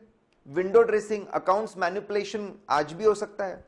सीक्रेट रिजर्व रखना, प्रॉफिट को छुपा के रखना, एसेट्स को अंडर वैल्यूड रखना, लाइबिलिटीज को ओवर वैल्यूड रखना, ज्यादा अंडर वैल्यूड एसेट्स दिखाना, लाइबिलिटीज ज्यादा दिखाना, अपने प्रॉफिट्स को छुपा के रखना, आज भी हो सकता है। नए नए कॉम्प्लिकेशंस आ गए, नए नए इतने सारे अकाउंटिंग चेंजेस आ रहे हैं, नए नए अकाउंटिंग करने के तरीके आ रहे हैं, एम्बिग्यूटी कॉम्प्लेक्सिटी बढ़ती जा रही है, फाइनेंशियल इंस्ट्रूमेंट्स बदलते जा रहे हैं, फ्यूचर्स, ऑप्शंस, फाइनल में पढ़ते हैं फ्यूचर्स, ऑप्शंस, डेरिवेटिव्स, ठीक है। Of balance sheet financing, of balance sheet financing मतलब फाइनेंसिंग होती है लेकिन नजर नहीं आता, ऑफ बैलेंस शीट फाइनेंसिंग बोलते हैं। अब ऑफ बैलेंस शीट फाइनेंसिंग के बारे में आपको बता दूं क्या होता है। सपोज हमारी कंपनी है और यहां पे एक ए लिमिटेड है, हमने उनको गुड्स सेल किए, हमने उनको गुड्स सेल किए 1 लाख में, और 6 मंथ्स, 6 महीने में उसको हमने रीपरचेस कर लिया। 6 महीने में हमने उसको रीपरचेस कर लिया। We repurchased it, we repurchased in 6 months at 1,20,000। किसी पढ़ने वाले को ऐसा लगेगा that it is a sale and it is a purchase transaction, लेकिन आपको पता है ये सेल परचेस नहीं है, is not sale purchase, it is a financing transaction. जब हमने सेल किया वी गॉट मनी, जब हमने सेल किया तो हमको पैसा मिला, जब हमने सेल किया we got money, money receive, that was loan taken, loan taken, लेकिन अकाउंटिंग ऐसे की है कि दिख नहीं रहा है, दिख नहीं रहा है, लोन लिया है लेकिन दिख रहा है sale and purchase, money receive. और जब सेल हुआ तो पैसा मिला और गुड्स दिए एज अ सिक्योरिटी। जब हमने परचेस किया तो we are paying money with interest 1,20,000, that is repayment, repayment है ये, दिस रीपेमेंट, करेक्ट, लेकिन दिख नहीं रहा है। ऐसी नई नई चीजें आ गई ऑफ बैलेंस शीट फाइनेंसिंग, और कुछ पुरानी चीजें तो अभी भी प्रॉब्लम है ही, चल ही रहे problems are still there. Depreciation बराबर है ना, एसेट्स ओवर वैल्यूड तो नहीं है, प्रोविजंस अंडर वैल्यूड तो नहीं है, स्टॉक वैल्यूएशन तो बराबर है ना, ये प्रॉब्लम्स तो चल ही रहे हैं। तो आसान हो गया ऐसा बोलना बिल्कुल गलत है। मानता हूं थोड़ा समय बच सकता है, लेकिन एरर्स आज भी मौजूद है, विंडो ड्रेसिंग आज भी मौजूद है, सीक्रेट रिजर्व आज भी मौजूद है, नए नए स्टैंडर्ड्स आना, फाइनेंशियल इंस्ट्रूमेंट्स आना, और पुराने जो वैल्यूएशन के प्रॉब्लम्स है वो आज भी मौजूद है। तो किसी भी तरीके से ऑडिट करना आसान हो गया, हम ये बिल्कुल नहीं मानते, बिल्कुल नहीं मानते। ठीक है, ऑडिट ट्रेल, इस पे बहुत चर्चा पहले भी कर ली हमने। जब हम किसी ट्रांजैक्शन को शुरुआत से लेकर आखिरी तक ट्रेस कर सकते हैं, वन बाय वन उसको ट्रेस कर सकते हैं, वो इनिशिएट कैसे हुआ, प्रोसेस कैसे हुआ, उसका आउटपुट क्या निकला, स्टोर कैसे हुआ, पूरा ट्रेस कर सकते हैं from start till and, 1 to 1 उसको डॉक्यूमेंट से हम उसको ट्रेस कर सकते हैं। जो हमारा सैलरी वाला एग्जांपल था, मैनुअल में हम ट्रेस कर पाते थे, उसको बोलते हैं ऑडिट ट्रेल। अगर ऑडिट ट्रेल मौजूद है, अगर ऑडिट ट्रेल मौजूद होती है तो ऑडिट करना, चीजों को समझना बहुत आसान है, अंडरस्टैंडिंग बहुत जल्दी इंप्रूव हो जाती है, और चीजों को चेक करना, अंडरस्टैंडिंग ऑफ द सिस्टम और चीजों को चेक करना बहुत आसान होता है, क्योंकि सामने सब कुछ नजर आ रहा है। लेकिन अगर सब कुछ सिस्टम के अंदर है, मतलब कुछ पुराने जमाने में ऐसे सॉफ्टवेयर थे, सब सिस्टम में था, फाइनल सैलरी दिखेगी, एम्प्लॉय की कितनी सैलरी है, टोटल सैलरी कितनी है, वो डायरेक्ट आपको नजर आएगा, उसका ब्रेकअप नजर नहीं आएगा, उसका कैलकुलेशन नजर नहीं आएगा, बहुत सा डेटा आपको दिखेगा नहीं, तो उसको बोलते हैं लैक ऑफ ऑडिट ट्रेल। ठीक है, तो एविडेंस गायब होने लगेगा। ये हम लोग पढ़ के आए, इनपुट डॉक्यूमेंट्स गायब हो जाएंगे। ठीक है, ऑडिट ट्रेल विजिबल नहीं है, डॉक्यूमेंट्स नजर नहीं आ रहे, आउटपुट के अंदर डिटेल्स नजर नहीं आ रहे। इसमें आपको special audit techniques CAAT use करना पड़ेगा। कैट के बारे में हम बहुत चर्चा करने वाले बाद में। Special audit techniques CAAT use करना पड़ेगा। यहां पे एक वर्ड दिया है एक्सेप्शन रिपोर्टिंग, इसका मतलब भी हम आगे समझेंगे, विल अंडरस्टैंड एक्सेप्शन रिपोर्टिंग क्या होती है। ठीक है, उसको भी हम लोग समझेंगे, will understand exception reporting also आगे। तो ऑडिट ट्रेल गायब हो चुकी है, इनपुट डॉक्यूमेंट्स गायब है, ऑडिट ट्रेल गायब है, आउटपुट गायब है। अब आपको कंप्यूटर्स की मदद से बेहतर तरीके से एविडेंस इकट्ठा करना पड़ेगा, और भी बेहतर तरीकों से, और भी बेहतर तरीकों से आपको एविडेंस इकट्ठा करना पड़ेगा। ओके, तो पहले 4 क्वेश्चन समर्पित थे चेंजेस को, कि एंटिटी में क्या चेंजेस है, ऑडिट में क्या चेंजेस है, क्या ऑडिट आसान हो चुका है, क्या ऑडिट आसान हो चुका है, और ऑडिट ट्रेल में क्या चेंजेस है। First 4 questions are fully focused on the changes changes changes. Next is, अब चीजों को समझना, ऑडिट शुरू करने से पहले चीजों को समझना जरूरी है। मैंने बोला पहले भी रिपीट हुआ, बहुत आसान है।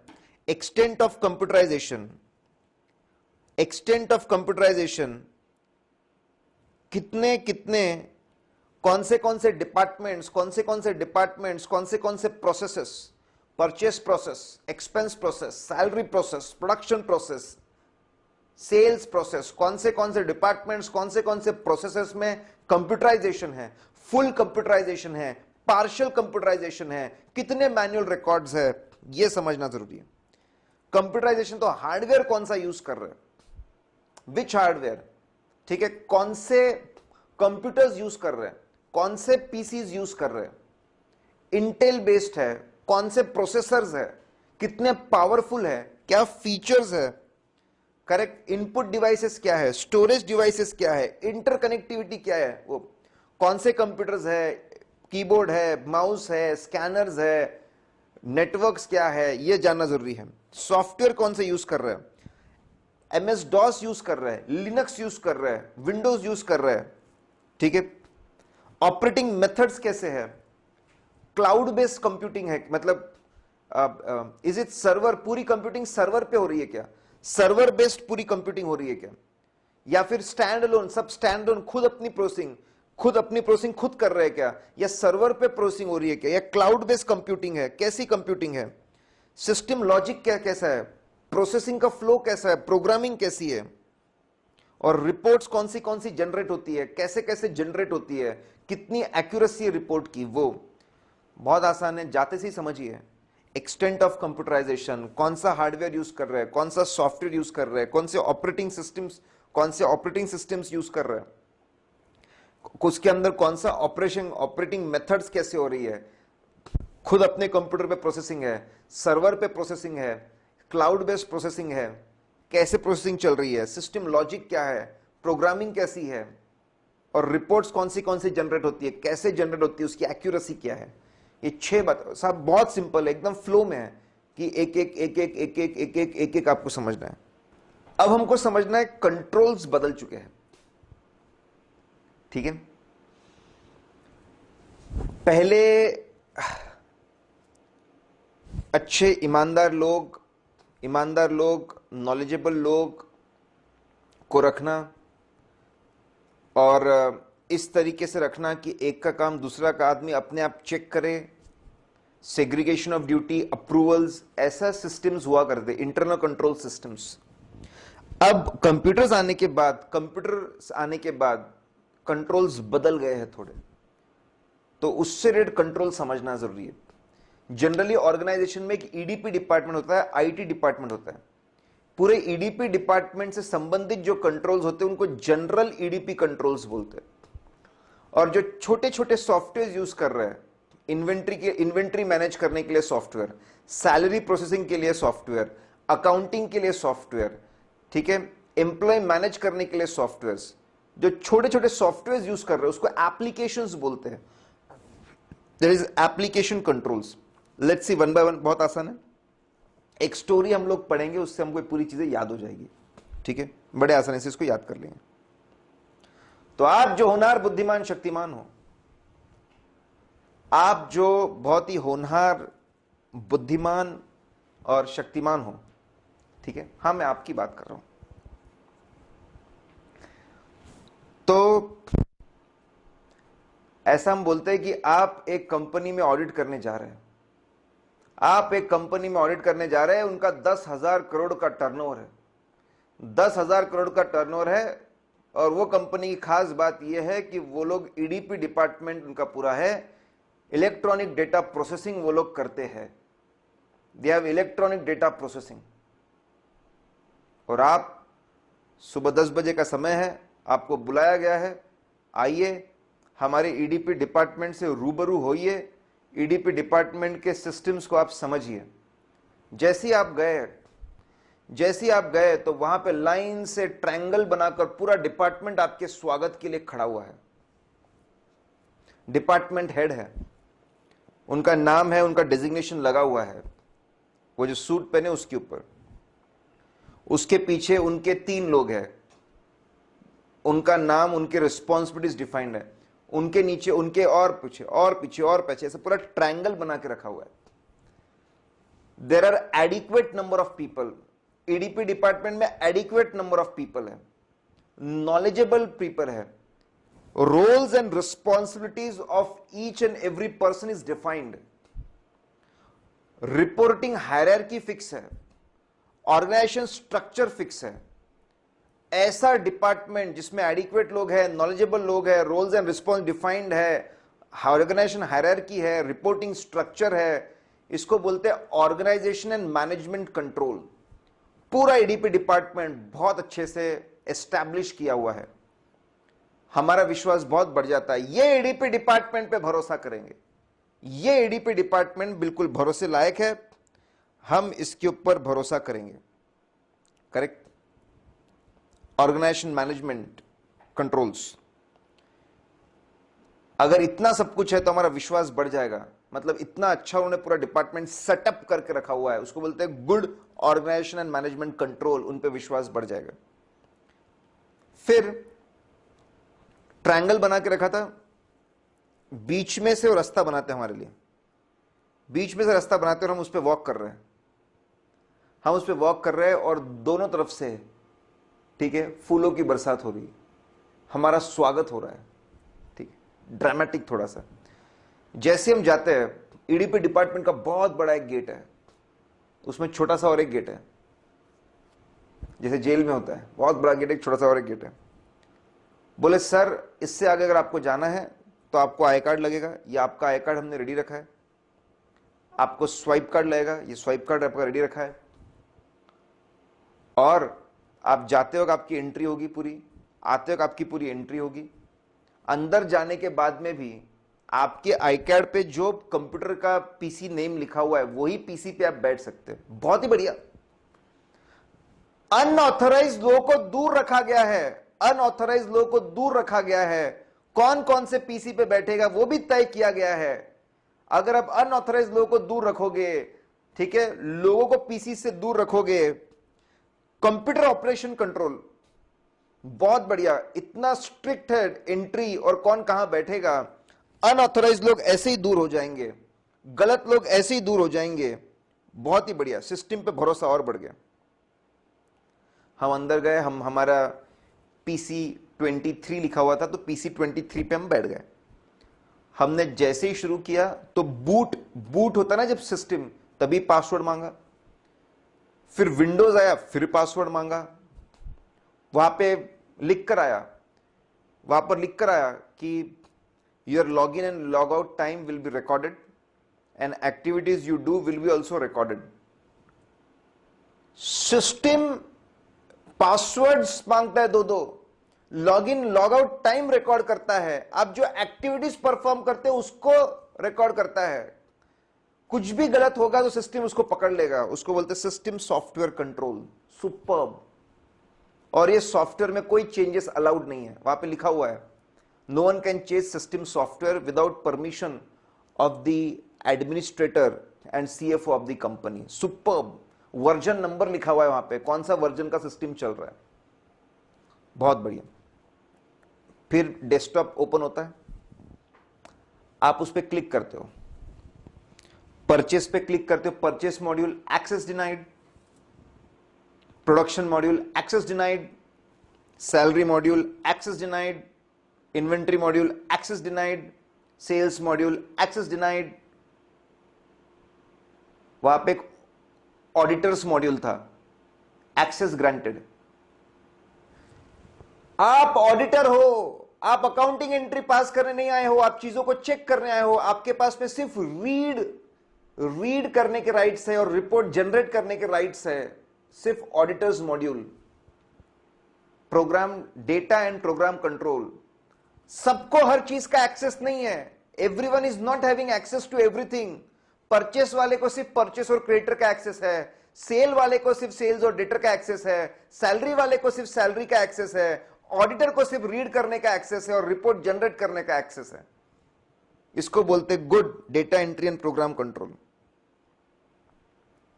फिर वहां पे आप बैठे थे तो आपने वहां पे देखा एक बहुत बड़ा नोट चल रहा था, that please complete your work by Friday, please complete your work by Friday. All accounting entries should be passed by Friday because on Saturday there will be system maintenance and upgradation.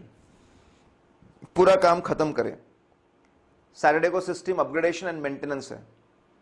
Half day of the Saturday will be system upgradation and maintenance, half day of the Saturday will be training for the new program. Training होगी उसकी, नए programme की पूरी training होगी। Monday morning everyone will come and they will see whether the program installed is proper. Are they able to pass accounting entry? Is there any problem? Everyone will sign the document that they have checked it, there are no problems at all. Correct? And then we'll say that the system upgradation is over and the accounting entries will start from Tuesday. पूरा systematic procedure है, पूरा systematic procedure, उसकी एक file बनी हुई है। Old version क्या था, उसमें क्या प्रॉब्लम्स थे, नए वर्जन क्या है, उसमें क्या अच्छी बातें हैं, किसने इसको स्टडी किया, किसने इसको अप्रूव किया, डेटा एंट्री कैसे कंप्लीट की, ट्रेनिंग कैसे कंप्लीट की, नया सिस्टम का अप्रूवल कैसे हुआ, नई एंट्रीज कब से पास करना शुरू हुई, सब कुछ दिया हुआ है। Everything is there. मतलब system upgrade, maintenance and upgradation, system development बोलते हैं इसको, सिस्टम इंप्रूवमेंट, सिस्टम डेवलपमेंट बोलते हैं। उसमें किसी प्रकार का कोई भी फ्रॉड एरर ना हो, उसके लिए सुपर कंट्रोल्स डाले हुए हैं। बहुत खुश हुए, क्या बात है, बहुत बढ़िया। अब जब हम डिपार्टमेंट से बाहर जा रहे थे तो वहां पे लिखा हुआ था backup happens at midnight every day. मतलब बहुत बढ़िया। हमने पूछा तो बोले बैकअप एक हमारे कंपनी के सर्वर में सेव होता है, यहां से 500 किलोमीटर दूर और एक सर्वर है वहां पे सेव होता है, 2 जगह सेव होता है। ठीक है, जबरदस्त, दो जगह बैकअप है।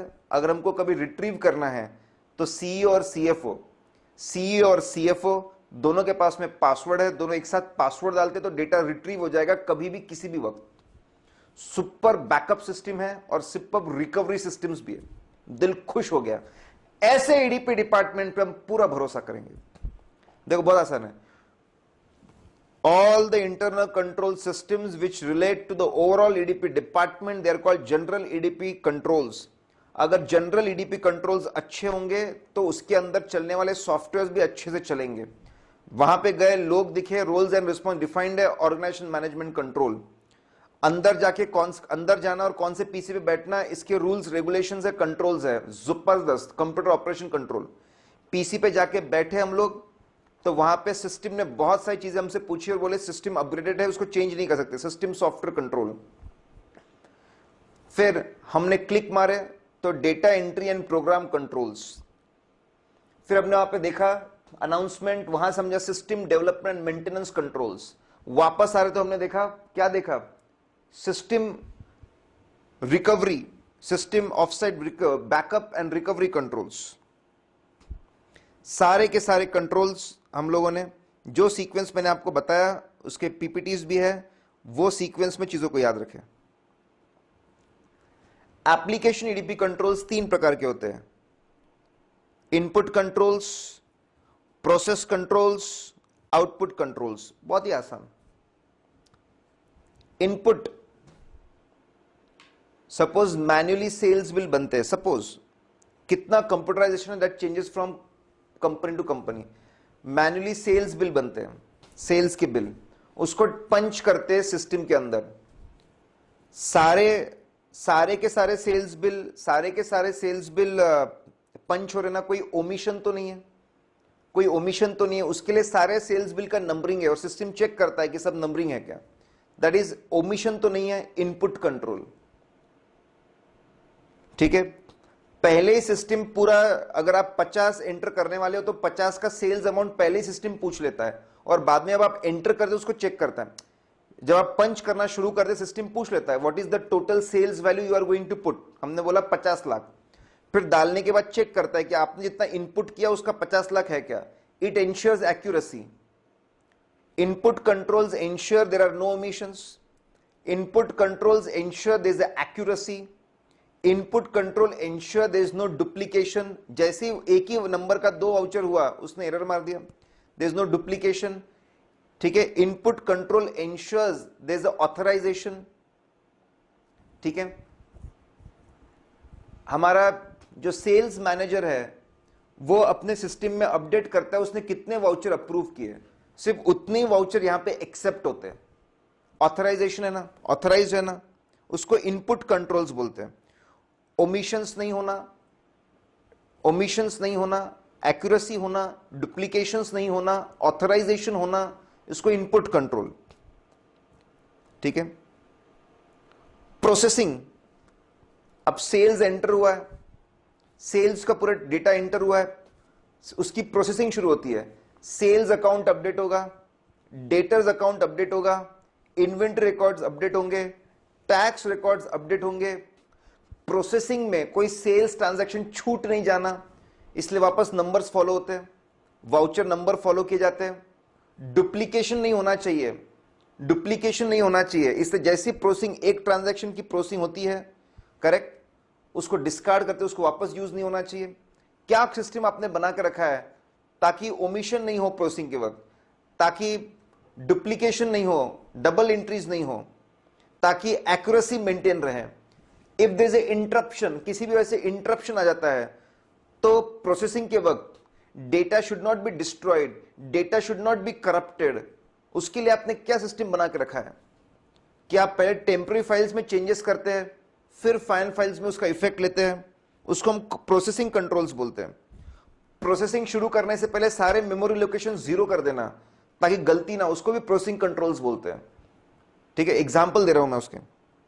आउटपुट, सेल्स की रिपोर्ट, सेल्स की रिपोर्ट है, सेल्स की रिपोर्ट का आउटपुट कौन जनरेट कर सकता है, कौन एरिया वाइज रिपोर्ट जनरेट कर सकता है, कौन स्टेट वाइज रिपोर्ट जनरेट कर सकता है, कौन टोटल सेल्स रिपोर्ट जनरेट कर सकता है, कौन डेटर्स की लिस्ट जनरेट कर सकता है, कौन बैड डेट की जनरेट कर सकता है, who has right to generate output, output accurate है कैसे चेक करते हो, सेल्स एक्यूरेट है कैसे चेक करता है, ठीक है, how the accuracy is maintained, कौन से रजिस्टर से उसको मैच किया जाता है, ठीक है, बोले हर महीने के एंड में क्लोजिंग स्टॉक को मैच करते, क्लोजिंग स्टॉक सही है तो सेल्स सही होने के चांस बढ़ जाते हैं, who can generate the output, how it is check the output is proper, balance sheet के दोनों साइड टैली होते हैं, कैश फ्लो स्टेटमेंट के टोटल्स मैच होते हैं, आउटपुट कंट्रोल्स कैसे है, कौन इसको प्रिंट ले सकता है, शेयर कर सकता है, ये सब आउटपुट कंट्रोल्स में आएगा। Are you getting this point? तो हम लोग अंडरस्टैंडिंग पे थे, पहले अंडरस्टैंडिंग ऑब्टेन की क्वेश्चन नंबर 5 में, क्वेश्चन नंबर 6 में इंटरनल कंट्रोल्स को और हम लोग जान रहे अच्छे से। रिव्यू ऑफ कंट्रोल्स, हमारा मॉड्यूल महान है, हमारा मॉड्यूल महान है, पहले टाइप्स ऑफ कंट्रोल्स के बाद फिर बोलते हैं इसको रिव्यू करके क्या पता चलता है और समझो। उनका कहना है पहले जनरल सीआईएस कंट्रोल, जो जनरल ईडीपी कंट्रोल है उसको अच्छे समझो, overall EDP department, EDP professionals कैसे उसको समझना जरूरी है। अगर ओवरऑल ईडीपी डिपार्टमेंट अच्छा है तो एप्लीकेशन कंट्रोल्स अच्छे से काम करेंगे, सॉफ्टवेयर्स अच्छे से काम करेंगे, क्योंकि इस पे डिपेंडेंट है, ईडीपी डिपार्टमेंट कितना स्ट्रांग है उस पे डिपेंडेंट है, उसके अंदर काम करने वाले छोटे छोटे software, salary processing software, inventory software, accounting software, जो छोटे छोटे सॉफ्टवेयर है, बड़े सॉफ्टवेयर है, वो कैसे काम करेंगे डिपेंड करता है कि ईडीपी डिपार्टमेंट कितना स्ट्रांग है, how strong is the EDP department, how strong is computerise information system, वो स्ट्रांग है तो बाकी लोग भी अच्छा काम करेंगे। फिर एप्लीकेशन कंट्रोल समझना जरूरी है, रिव्यू ऑफ एप्लीकेशन कंट्रोल्स। अब हमने अभी एप्लीकेशन कंट्रोल्स पढ़े, इनपुट प्रोसेस आउटपुट, इन्होंने इसको अलग नजरिए से देखा है, अलग तरीके से और क्लासिफाई किया। मैनुअल एप्लीकेशन कंट्रोल में मैनुअल कंट्रोल्स कितने हैं, कंट्रोल्स थ्रू सिस्टम आउटपुट कितने हैं, और ऑटोमेटेड कंट्रोल्स कितने हैं, वो रिव्यू करो। सर ये क्या फर्क हुआ दो सब में? मैनुअल कंट्रोल्स कितने हैं? तो मैनुअल कंट्रोल्स आपके जो सेल्स बिल है सबने आप उसमें नंबरिंग मेंटेन करते हो, और एक बंदा देखता है कि सारी नंबरिंग बराबर, सारे के सारे सेल्स वाउचर कवर हुए कि नहीं, वो चेक करता है before it goes for the input. तो दैट इज मैनुअल कंट्रोल की इनपुट बराबर है कि नहीं, ठीक है। एक बंदा चेक करता है जो सेल्स कितने, बिल का टोटल सेल्स कितना और जो एंटर किया उसका कितना है, that is again a manual control. एक बंदा प्रोसेस के पहले कितना था डेटा की वैल्यू और प्रोसेस के बाद कितनी डेटा की वैल्यू है वो भी चेक करता है कि डेटर्स पहले इतने थे और डेटर्स बाद में इतने और क्रेडिट सेल्स इतने, उसको मैच करता है, मतलब process control. There can be manual when individual human beings जब एग्जीक्यूट करते हैं किसी चीज को, उसको बोलते हैं मैनुअल कंट्रोल प्रोसीजर, उसको मैनुअल कंट्रोल, ठीक है। सेल्स सारे, एक बंदा चेक करता है कि सारे सेल्स वाउचर जो नंबर है वो आ गए ना, उसको बोलते हैं मैनुअल इनपुट कंट्रोल्स। प्रोसेसिंग के पहले क्या सिचुएशन थी, बाद में क्या सिचुएशन थी, बंदा चेक करता है, उसको बोलते हैं manual process controls. Sales list निकलती है तो वो इमीडिएटली जाके देखता है कि भैया सिस्टम का स्टॉक और एक्चुअल स्टॉक मैच हो रहा है क्या, उसको बोलते हैं manual output controls. There can be reconcile करता है मैनुअल आउटपुट कंट्रोल्स, जितनी सैलरी कंप्यूट हुई है पेमेंट, बैंक से पेमेंट मैच करता है, that is manual output controls. Control through system output, मतलब ये क्या है, दोनों के बीच का है, ये ऑटोमेटेड और मैनुअल के बीच का है। इसका मतलब सिस्टम से कुछ चीजें जनरेट होती है और फिर इंडिविजुअल बंदा उस रिपोर्ट की मदद से चीजों को चेक करता है। मतलब यहां पे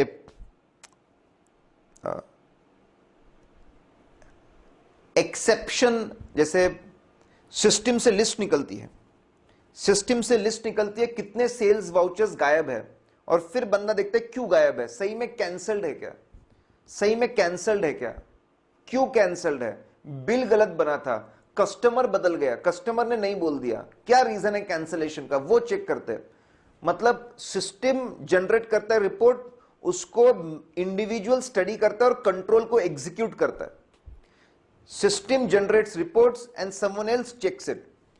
सिस्टम जनरेट करता है, जैसे ऊपर हमने पढ़ा था, एक्सेप्शन रिपोर्टिंग भी पहले हम लोग पढ़ चुके ऊपर, ठीक है। सिस्टम जनरेट करता है कहां पे ओवर टाइम ज्यादा है, कहां पे ओवर टाइम बहुत बढ़ चुका है, कहां पे छुट्टियां बहुत ज्यादा है, कहां पे छुट्टियां बहुत ज्यादा है, कहां पे ओवर टाइम बहुत ज्यादा है, ठीक है, कहां पे मंथली इंक्रीज बहुत ज्यादा है। और फिर एक बंदा उसको स्टडी करता है कि कहीं पे एरर्स और नहीं है क्या, और ढूंढ के निकालता है प्रॉब्लम्स को। मतलब control through system output, system भी इन्वॉल्व है और मैनुअल बंदा भी इन्वॉल्व है। सिस्टम बहुत से रिपोर्ट जनरेट करता है और इंडिविजुअल उसको स्टडी करके गलतियां निकालता है। इसमें सिस्टम भी इन्वॉल्व है और इसमें इंडिविजुअल भी इन्वॉल्व है। इसको बोलते हैं control through system output. System output और इंडिविजुअल्स दोनों ही मिलकर इसको निभाते हैं। ऑटोमेटेड कंट्रोल्स भी होते हैं, देयर आर ऑटोमेटेड कंट्रोल्स, ठीक है। ऑटोमेटेड कंट्रोल्स मतलब सिस्टम के अंदर ही ऐसी प्रोसीजर्स है। मैंने बोला ऑटोमेटेड कंट्रोल्स, कौन से आईडी से कौन सी एंट्री पास हो सकती है फिक्स है, बदलता ही नहीं है, इट इज ऑटोमेटेड कंट्रोल। कौन से डेटा को एक्सेस कर सकता है, that is automated control. System software जो है ऑपरेटिंग सिस्टम कोई बदल नहीं सकता, प्रोग्रामिंग लॉक्ड है, दैट इज ऑटोमेटेड कंट्रोल। कोई हैकिंग नहीं कर सकता, दैट इज ऑटोमेटेड कंट्रोल।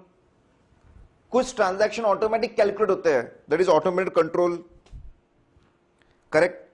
तो बहुत सारे ऐसे प्रोग्राम्ड कंट्रोल भी रह सकते हैं। तो एप्लीकेशन कंट्रोल में कुछ टोटली मैनुअल हो सकते हैं, रिव्यू में बता सकता है दैट पूरे मैनुअल हो। कुछ समझ में आता है कि सेमी ऑटोमेटिक है और कुछ समझ में आता है कि ऑटोमेटिक है। हमको ये देखने चाहिए, इसको, इससे हमको समझ में आएगा कंट्रोल्स कैसे है, हम will be able to understand better. Reliability of control जानना जरूरी है। देखो अब कंट्रोल्स पे, अंडरस्टैंडिंग पे, पहले चीजों को समझा, ओवरऑल कंप्यूटराइजेशन को, ईडीपी कंट्रोल समझे, उनके रिव्यू के बारे में चर्चा की। आखिरी अब इसमें अंडरस्टैंडिंग में, कंट्रोल्स के अंडरस्टैंडिंग में आखिरी बात है रिलायबिलिटी ऑफ ईडीपी कंट्रोल्स, ठीक है। मतलब पुलिस की पिटाई, सुताई मतलब पिटाई होती है, पिटाई मतलब थ्रैश करना। पुलिस की सुताई के बाद में भी अगर कोई बंदा मुंह नहीं खोलता है मतलब वो रिलायबल है।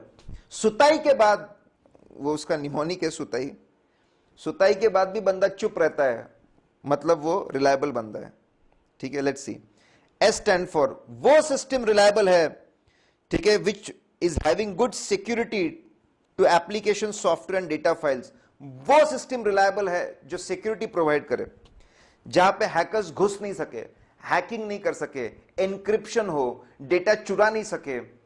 वो सिस्टम रिलायबल है जो सिक्योरिटी मेंटेन करे, एक्सेस अलाउ नहीं करे, डेटा की चोरी अलाउ नहीं करे, वो सिस्टम रिलायबल है। U stand for unauthorised amendment, वो सिस्टम अच्छा है जो अनऑथराइज्ड चेंजेस अलाउ नहीं करता, ठीक है। कोई भी एम्प्लॉय चेंजेस नहीं कर सकता, बिना परमिशन के चेंजेस नहीं कर सकता, एचओडी के परमिशन से चेंजेस नहीं कर सकता, changes in the program, changes in the data allowed नहीं है बिना अप्रूवल्स के, बिना परमिशंस के, वो रिलायबल होता है। वो सिस्टम रिलायबल है। टी स्टैंड फॉर, जो टाइमली डिटेक्शन करे, ठीक है। अगर पासवर्ड गलत हो जाए, आप जानते हैं 3 बार, तो आपका डेबिट कार्ड ब्लॉक हो जाता है, आपका क्रेडिट कार्ड ब्लॉक हो जाता है। इसको अच्छा सिस्टम है, timely detection and correction and action. एक ही जगह से अगर बहुत सारे कोशिश हो रहे हैं, ठीक है, कोशिश हो रहा है डेटा एक्सेस करने के, वो आईपी को ब्लॉक कर दो, उसको बोलते हैं timely detection and correction. A stand for authorised, ठीक है। ऑथराइज्ड करेक्ट कंप्लीट डेटा मिलना चाहिए। जैसे सेल्स का डेटा एंटर हुआ, सेल्स का डेटा एंटर किया एक बंदे ने, एक मैग्नेटिक फाइल बनी, पहले के जमाने के मैग्नेटिक फाइल में। एक काम करो, और एक बंदे को बिठाओ, वो भी वापस टाइप करेगा, वापस और एक मैग्नेटिक फाइल बनेगी। दोनों मैग्नेटिक फाइल को हम लोग मैच करेंगे, जहां पे डिफरेंसेस है देखेंगे कौन सी है कौन गलत है, उसको रेक्टिफाई करेंगे। सेल्स का डेटा, एक ही सेल्स के वाउचर है, 2 लोग एंट्री करेंगे, 2 मैग्नेटिक फाइल बनेगी, दोनों मैग्नेटिक फाइल को हम कंपेयर करेंगे, जहां पे एरर्स है उसको दूर करेंगे ताकि इनपुट में गलती ना हो, correct. Retyping of magnetic file, बोले बहुत बढ़िया, बहुत अच्छी बात है। A stand for accuracy completeness, balance sheet के दोनों साइड हमेशा टैली होनी चाहिए, कैश फ्लो स्टेटमेंट टैली होना चाहिए। एक प्रोफेसर है, वो उनसे मिला था, मैं बोलते हैं कि एमेलगमेशन में परचेस कंसिडरेशन अगर आपको पता है तो उसकी मदद से आप फाइनल बैलेंस शीट का टोटल क्या आएगा वो निकाल सकते हो। ऐसे बहुत सारे रूल्स, कनेक्शंस, रिलेशनशिप्स होते हैं जिसकी मदद से हम आउटपुट को चेक कर सकते हैं। तो आउटपुट जहां पे एक्यूरेट हो। Then I stand for final, interruption, कभी अगर गलती से इंटरप्शन हो जाए, पावर फेलियर भी हो जाए, ठीक है, पावर फेलियर भी हो जाए, तो डेटा अपने आप, डेटा को कोई नुकसान नहीं होना। जैसे माइक्रोसॉफ्ट वर्ड में कंटिन्यूसली डेटा सेव होता रहता है, कंटिन्यूसली डेटा सेव होता रहता है, पावर फेलियर भी हो जाए तो डेटा सेव, प्रोसेसिंग आधी भी हुई है तो आधा प्रोसेसिंग सेव हुआ है, करेक्ट, वो सिस्टम रिलायबल होता है। सुताई के बाद में भी जो मुंह ना खोले वो रिलायबल आदमी है। कौन रिलायबल आदमी है? सुताई के बाद भी जो मुंह ना खोले, ठीक है। सिक्योरिटी प्रोवाइड करता है प्रोग्राम्स को, डेटा को, रिलायबल है। अनऑथराइज चेंजेस अलाउ नहीं करे, रिलायबल है। टाइमली डिटेक्शन अलाउ करे, रिलायबल है। ऑथराइज्ड कंप्लीट इनपुट हो, रिलायबल है। ऑथराइज्ड कंप्लीट आउटपुट हो, रिलायबल है, ठीक है। आई स्टैंड फॉर इंटरप्शन होने के बाद में भी डेटा सेव रहे, रिलायबल है। नाउ नेक्स्ट इज, अब इतना सिस्टम्स को समझने के बाद अगला स्टेप होता है, we need to understand approaches to EDP, approaches to EDP system, ठीक है। Approaches to EDP system, EDP audit, approaches to EDP audit. दो अप्रोचेस है, बहुत सिंपल है। अगर एक बार मेरा एग्जांपल आप सुन लेंगे तो ये सारी चीजें आपको बड़े आसानी से समझ में आ जाएगी। आखिरी में हमने एक टेबल बना के रखा है, this will make things very very simple, very very easy and simple for you, ठीक है। सुनिए, दो अप्रोचेस है। ईडीपी डिपार्टमेंट में अगर आपको ऑडिट करना है, ईडीपी डिपार्टमेंट में अगर आपको ऑडिट करना है, ठीक है, तो आपके पास you have two approaches. Audit around the computer, जिसको बोलते हैं black box approach, audit through the computer, जिसको बोलते हैं व्हाइट बॉक्स अप्रोच। क्या है मैं आपको बताऊं।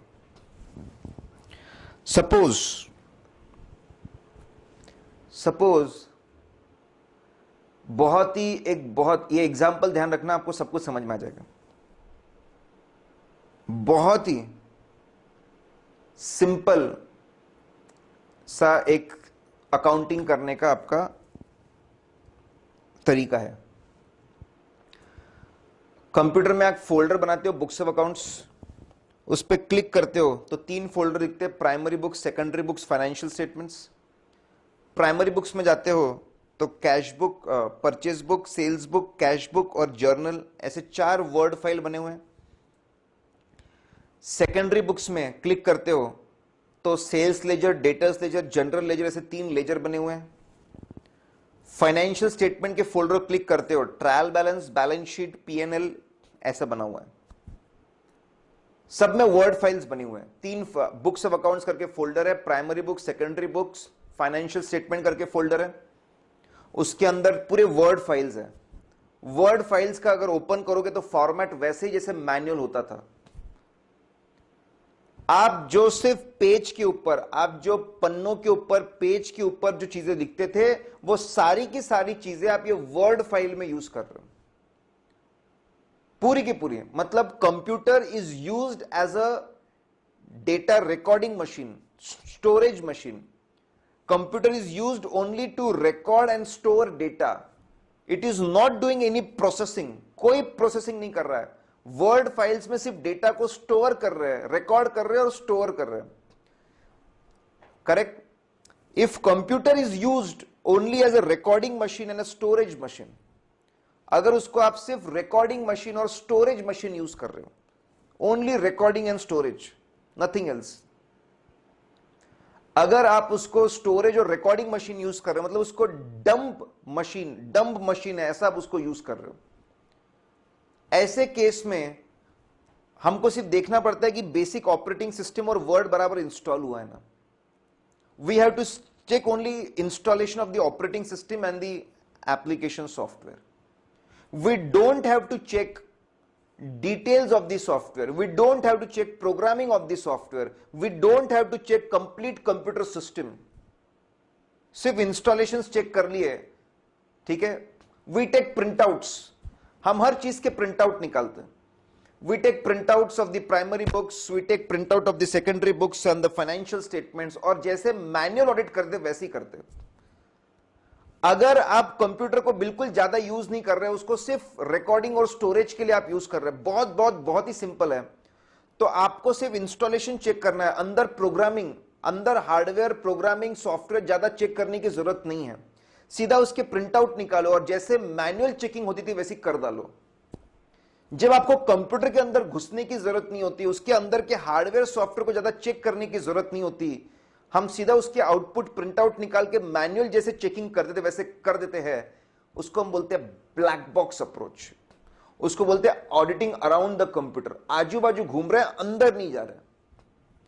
That is called as black box approach, that is called as auditing around the computer. उसको ऑडिटिंग अराउंड द कंप्यूटर हम लोग बोलते हैं। करेक्ट? ये बात समझे आपको? बहुत ही सिंपल, बहुत आसान, बहुत ही इंटरेस्टिंग है।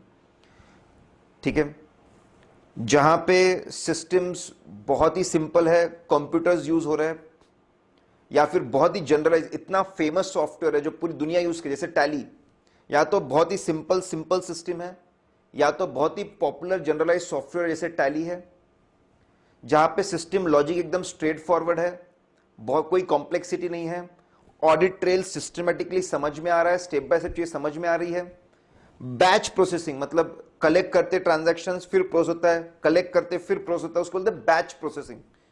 एक एक ट्रांजैक्शन प्रोसेस नहीं होता है, दिन भर के वाउचर सिलेक्ट करके फिर एंट्री हुई, हफ्ते भर के सिलेक्ट करके फिर एंट्री हुई, बैच प्रोसेसिंग।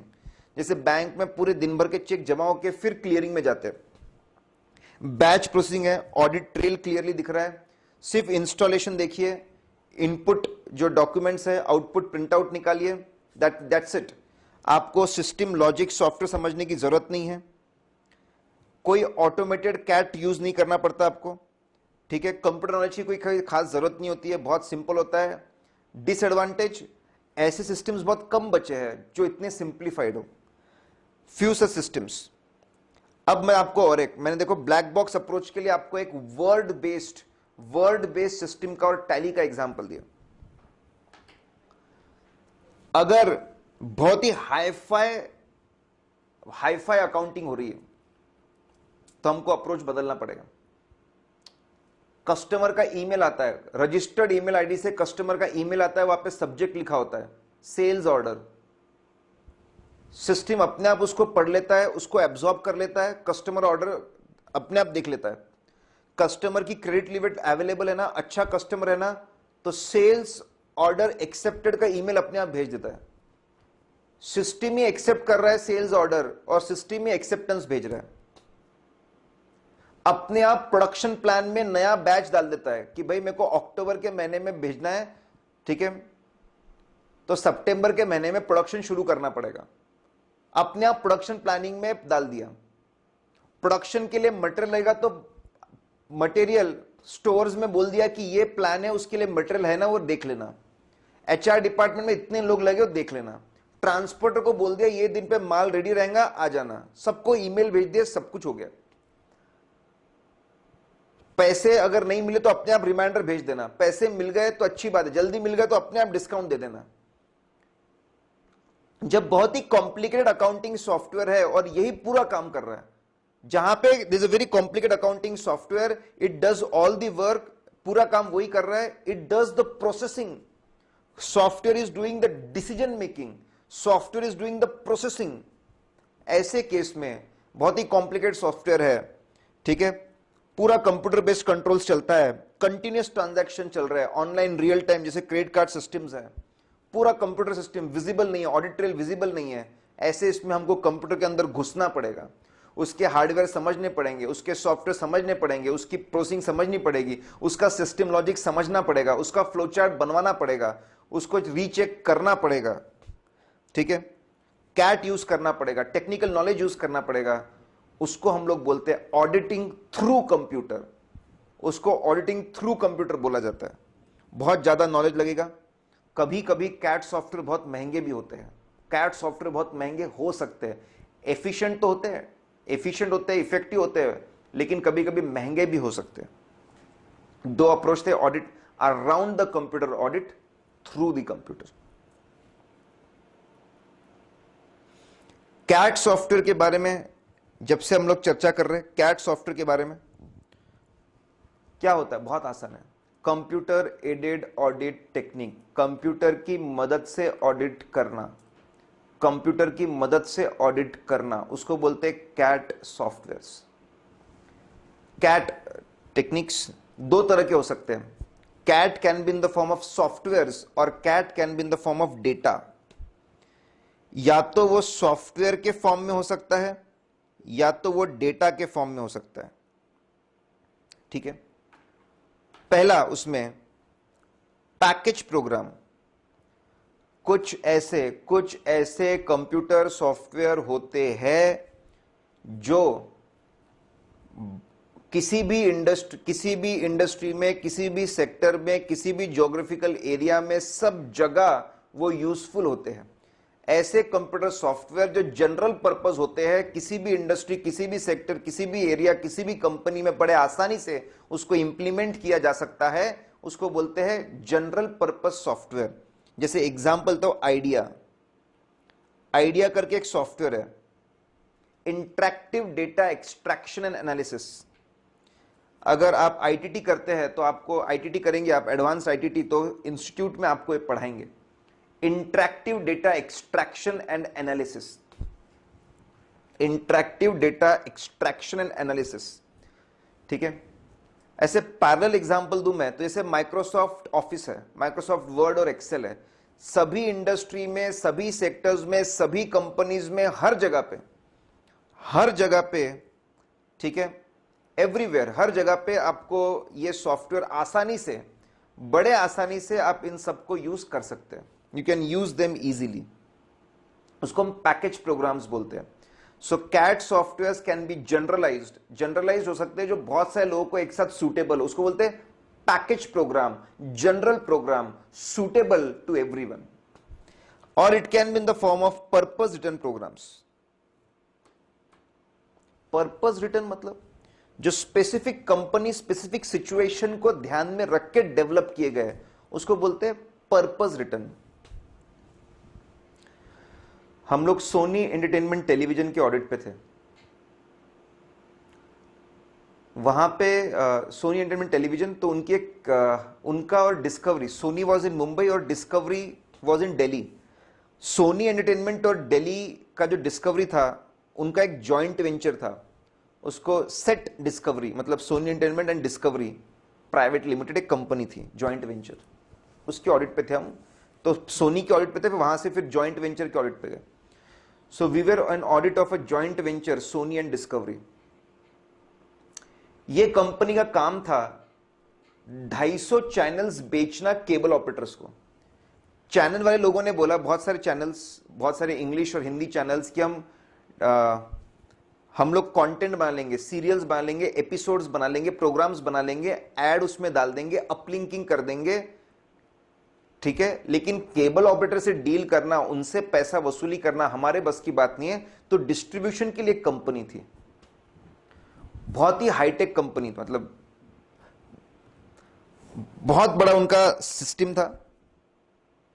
केबल ऑपरेटर्स उसके अंदर फीड किए हुए, पूरे के पूरे केबल ऑपरेटर्स का डेटा उसमें रहता था। पहले की बात है, तो सिस्टम के अंदर केबल ऑपरेटर्स का डेटा, उसके कितने सब्सक्राइबर्स है उसका डेटा, उसने कितने channels, English movie channels, Hindi movie channels, कौन से चैनल्स उसने लिए हैं उसका डेटा, कौन सी फ्रीक्वेंसी किसको है, सब कुछ सिस्टम के अंदर था। सिस्टम के अंदर से आप चैनल्स को बंद शुरू कर सकते थे। सिस्टम के अंदर ही निकलता था कि हर केबल ऑपरेटर से कितना पैसा लेना है, पैसा कितना आ रहा है, कितना कलेक्शन हो रहा है, फिर उसका डिस्ट्रीब्यूशन, हर चैनल का कितना शेयर मिलता है, कितने टैक्सेस है, कितना टीडीएस वीडीएस, सब कुछ वो सिस्टम में था। बहुत ही कॉम्प्लिकेटेड सिस्टम। तो हम लोग गए, तो हमारे सीनियर ने दिमाग लगाया, सर को फोन लगाया, बोले सर अगर हम कैट सॉफ्टवेयर डेवलप करें तो पूरे ऑफिस में, पूरे मुंबई ऑफिस में हमारा नाम हो जाएगा, पीडब्ल्यूसी में नाम हो जाएगा। करेक्ट। तो सर ने बुलाओ के बुलाओ जो डेवलप कर सके, तो उनको बुलाया, तो उनको इंफॉर्मेशन वगैरह दे रहे थे। दिन भर उन्होंने काम किया, शाम को जाके मैंने पूछा बन गया सॉफ्टवेयर? तो ऐसा लुक दिया उन्होंने, बोले क्या सॉफ्टवेयर बन गया? बोले अभी तो मैं एस्टीमेट बना रहा हूं कि कितना खर्चा लाएगा। उन्होंने एस्टीमेट दिया, बॉस को फोन लगाया, सर एस्टीमेट दिया है 40 लाख रुपए का, और बोले बनने के लिए 3 महीने लगेंगे। बोले keep the phone down, shut up, complete the work and come back. तुमको 1 हफ्ता दिया है ऑडिट करने के लिए, मतलब मुझे याद आता है पर्पस रिटर्न सॉफ्टवेयर, मतलब स्पेसिफिक सिचुएशन को चेक करने के लिए, स्पेसिफिक सिचुएशन, वो इतना कॉम्प्लिकेटेड जो डिस्ट्रीब्यूशन सॉफ्टवेयर था उसको चेक करने के लिए हमको लग रहा था हम कोई सॉफ्टवेयर बनाए, लेकिन पर्पस रिटर्न सॉफ्टवेयर बहुत महंगे होते हैं, बहुत ज्यादा महंगे। Specific company, specific situation, specific accounting software को के लिए जो बनाया जाता है उसको बोलते हैं purpose return software. Utility programmes, आपके अकाउंटिंग सॉफ्टवेयर में ऐसी बहुत सारी चीजें होती है, आपके अकाउंटिंग सॉफ्टवेयर में ऐसी बहुत सारी चीजें होती है जिसकी मदद से आप ऑडिट कर सकते हो। अकाउंटिंग सॉफ्टवेयर में आप डेटा एक्सट्रैक्ट कर सकते हो एक्सेल में, उसकी मदद से ऑडिट कर सकते हो। डेटा सॉर्ट कर सकते हो, हाईएस्ट से लोएस्ट सबसे बड़ा डेटा मिल सकता है आपको। आप डॉर्मेंट अकाउंट जहां पे ट्रांजैक्शन कम है वो आप जनरेट कर सकते हो। आप डेटर्स की एजिंग निकाल सकते हो। आपके अकाउंटिंग सॉफ्टवेयर में इतने फीचर्स होते हैं जिसकी मदद से, इसको यूटिलिटी प्रोग्राम्स बोलते हैं, जिसकी मदद से आप ऑडिट कर सकते हो। सिस्टम मैनेजमेंट सॉफ्टवेयर, ठीक है, जो ऑपरेटिंग सिस्टम है, लॉग इन लॉग आउट का डेटा होता है, उससे आप ऑड टाइम पे कब लॉग इन लॉग आउट हुआ, किसने क्या एंट्री पास की, वो पकड़ सकते हो लॉग इन लॉग आउट के डेटा से। कौन सी डेटा फाइल्स डिलीट हुई थी उसको रिकवर करवा सकते हो आप सिस्टम सॉफ्टवेयर की मदद से। कब कब सिस्टम में चेंजेस है वो देख सकते हो सिस्टम सॉफ्टवेयर की मदद से। सिस्टम सॉफ्टवेयर के अंदर भी ऐसे फीचर्स है जिसकी मदद से आप ऑडिट कर सकते हो। या तो जनरलाइज सॉफ्टवेयर यूज कर सकते हो जो सबके लिए सुटेबल है, या तो पर्पस रिटर्न सॉफ्टवेयर बनवा सकते हो, या तो अकाउंटिंग सॉफ्टवेयर के फीचर्स यूज कर सकते हो, या तो सिस्टम सॉफ्टवेयर के फीचर्स यूज कर सकते हो। ये सब ही सब आप कंप्यूटर की मदद से ऑडिट कर रहे हो। अगला है यू कैन यूज डेटा, आप डेटा यूज कर सकते हो, test data to be more specific. CAAT can be in the form of softwares और CAAT can be in the form of data. It can be in the form of software और it can be in the form of data. अगर आपको accounting software का, अगर accounting software उसका programming वगैरह आपको कुछ भी नहीं मालूम, फिर भी आप टेस्ट डेटा की मदद से चीजों को चेक कर सकते हो। कैसे? Number 1, test packs. क्या होता है ये? ठीक है, बहुत सिंपल है, लिसन। क्या होता है आपको बता रहा हूं। Test pack is collection of thousands and thousands of transactions.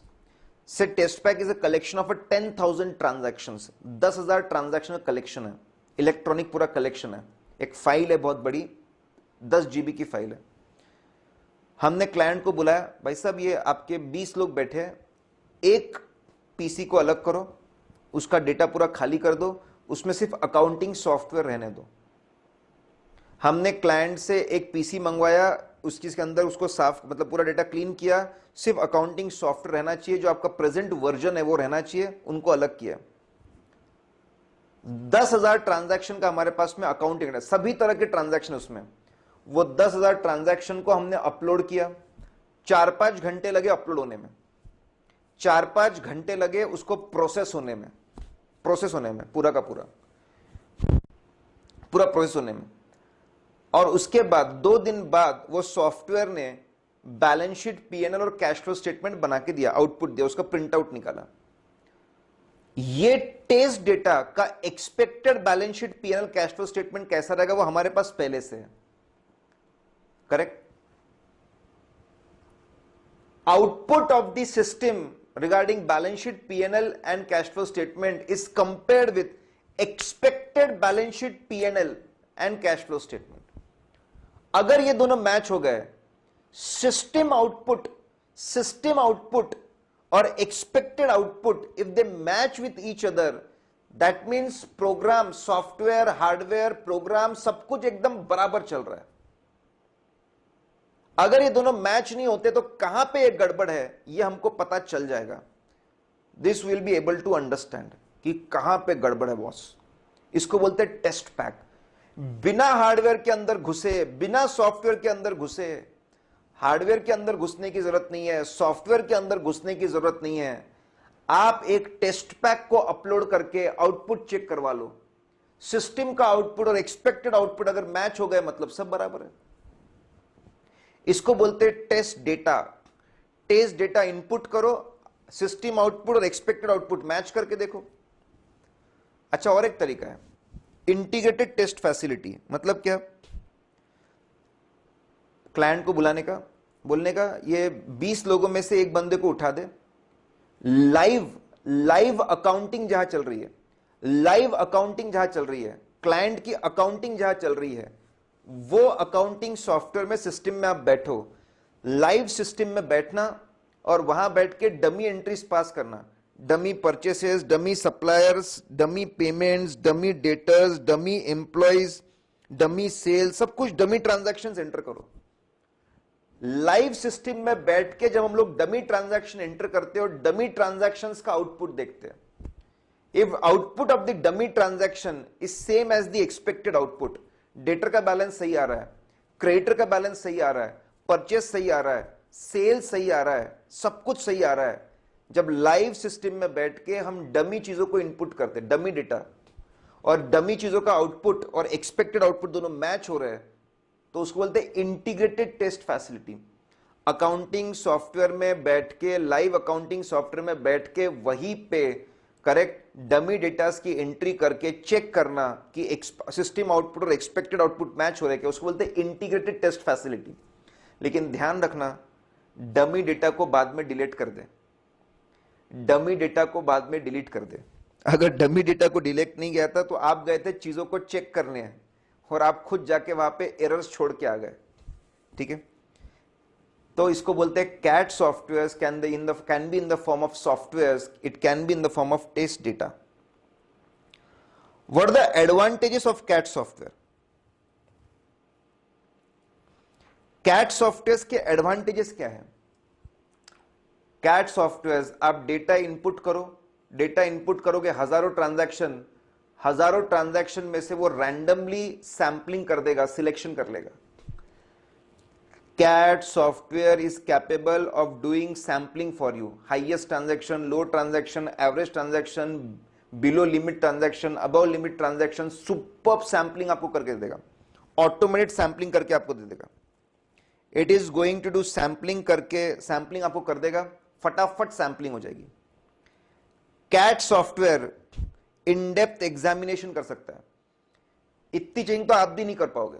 Sampling करने के बाद इन डेप्थ एग्जामिनेशन कर सकता है, इन डेप्थ एग्जामिनेशन, ठीक है? सेल्स को कस्टमर ऑर्डर से मैच करना, ट्रांसपोर्टर के रजिस्टर से मैच करना, टैक्स रिकॉर्ड से मैच करना, स्टॉक रजिस्टर से मैच करना, सेल्स रजिस्टर से मैच करना, डेटर रजिस्टर से मैच करना, इन डेप्थ चेकिंग, इतनी चेकिंग तो आप मैनुअली कर ही नहीं पाते। अलग अलग डेटाबेस से मैच कर देना, एनालिटिकल रिव्यू, रेशियोस कंप्यूट करना, ग्राफ्स बनाना, इस कंपनी के डेटा को पिछले साल से कंपेयर करना, दूसरे कंपनी से कंपेयर करना, कितना परसेंट चेंज आ रहा, कहां पे इंक्रीज है, कहां पे डिक्रीज है, ये सब पता लगाना।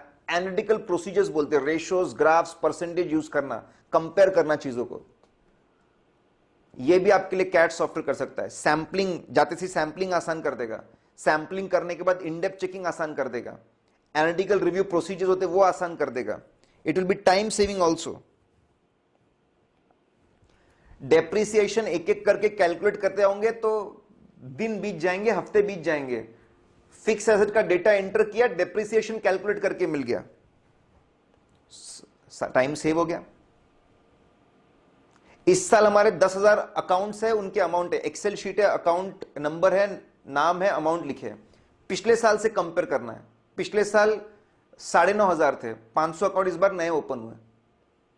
एक एक कंट्रोल फाइंड मैच करते जाओगे तो परेशान हो जाओगे। वी लुकअप एक्सेल का फंक्शन है, वी लुकअप एक्सेल का फंक्शन है, इमीडिएटली मैच करके आपको बता देगा कितने अकाउंट्स नए हैं, पुराने अकाउंट्स कितने हैं, कितना चेंज हुआ है। वी लुकअप फंक्शन है, tape saves time, so it saves time also. 4 advantage एकदम सिंपल से। Last thing for the chapter, आखिरी चीज कि क्या हम सर्विस ब्यूरो, क्या हम हमारी जो इलेक्ट्रॉनिक प्रोसेसिंग है वो हम आउटसोर्स कर सकते हैं क्या? ऐसे 402 में हमने इसका पूरा एग्जाम्पल बनाया, पूरा का पूरा एग्जाम्पल बनाया, एग्जाम्पल से हमने पढ़ाया इसको, उसको जरूर देखें, इसकी अंडरस्टैंडिंग इंप्रूव हो जाएगी। ठीक है, अभी मैं आपको बता दूं, हमने थोड़ा सा चार्ट बना के रखा है यहां पे। जो एंटिटी ठीक है, जो एंटिटी सर्विसेज का फायदा उठा रही है उसको बोलते हैं यूजर एंटिटी, और जो एंटिटी बीपीओ केपीओ सर्विसेज दे रहे हैं उसको बोलते हैं सर्विस ब्यूरो या सर्विस ऑर्गेनाइजेशन। हमारी कंपनी फायदा उठा रही है बीपीओ केपीओ का, तो उसको बोलते हैं यूजर एंटिटी। सर्विसेज का फायदा उठा रही है उसको बोलते हैं यूजर एंटिटी, और जो ये कर रहे हैं प्रोसेसिंग उसको बोलते हैं सर्विस ऑर्गेनाइजेशन या सर्विस ब्यूरो। ऐसा अगर आपको पता चला कि आपका क्लाइंट बहुत सारी प्रोसेसिंग बाहर से करवाता है, सर्विस ब्यूरो से करवाता है, तो आपने क्या करना चाहिए? हमारे एग्जाम्पल में सपोज हमारा क्लाइंट एम्प्लॉयज का डेटा मेंटेन करता है लेकिन उसकी प्रोसेसिंग वहां से बाहर से करवाता है। सिंपल बात है, control over master file. Client में एम्प्लॉय की जो मास्टर फाइल है, एम्प्लॉय की फाइल को क्या एक्यूरेटली बनाया जाता है? क्या एम्प्लॉयज के नाम, उनका एज, उनके क्वालिफिकेशन, उनकी बेसिक सैलरी, उनके अटेंडेंस रिकॉर्ड्स, क्या basic records, whether user entities having proper system to record and maintain master file. जो बेसिक रिकॉर्ड फाइल है, मास्टर फाइल है, एम्प्लॉय की डिटेल्स फाइल है, क्या उसको एक्यूरेटली, कंप्लीटली, अच्छे से मेंटेन किया जाता है ना? वो हमने चेक करना चाहिए। फर्स्ट, नंबरिंग भी करके रखिए। सेकंड,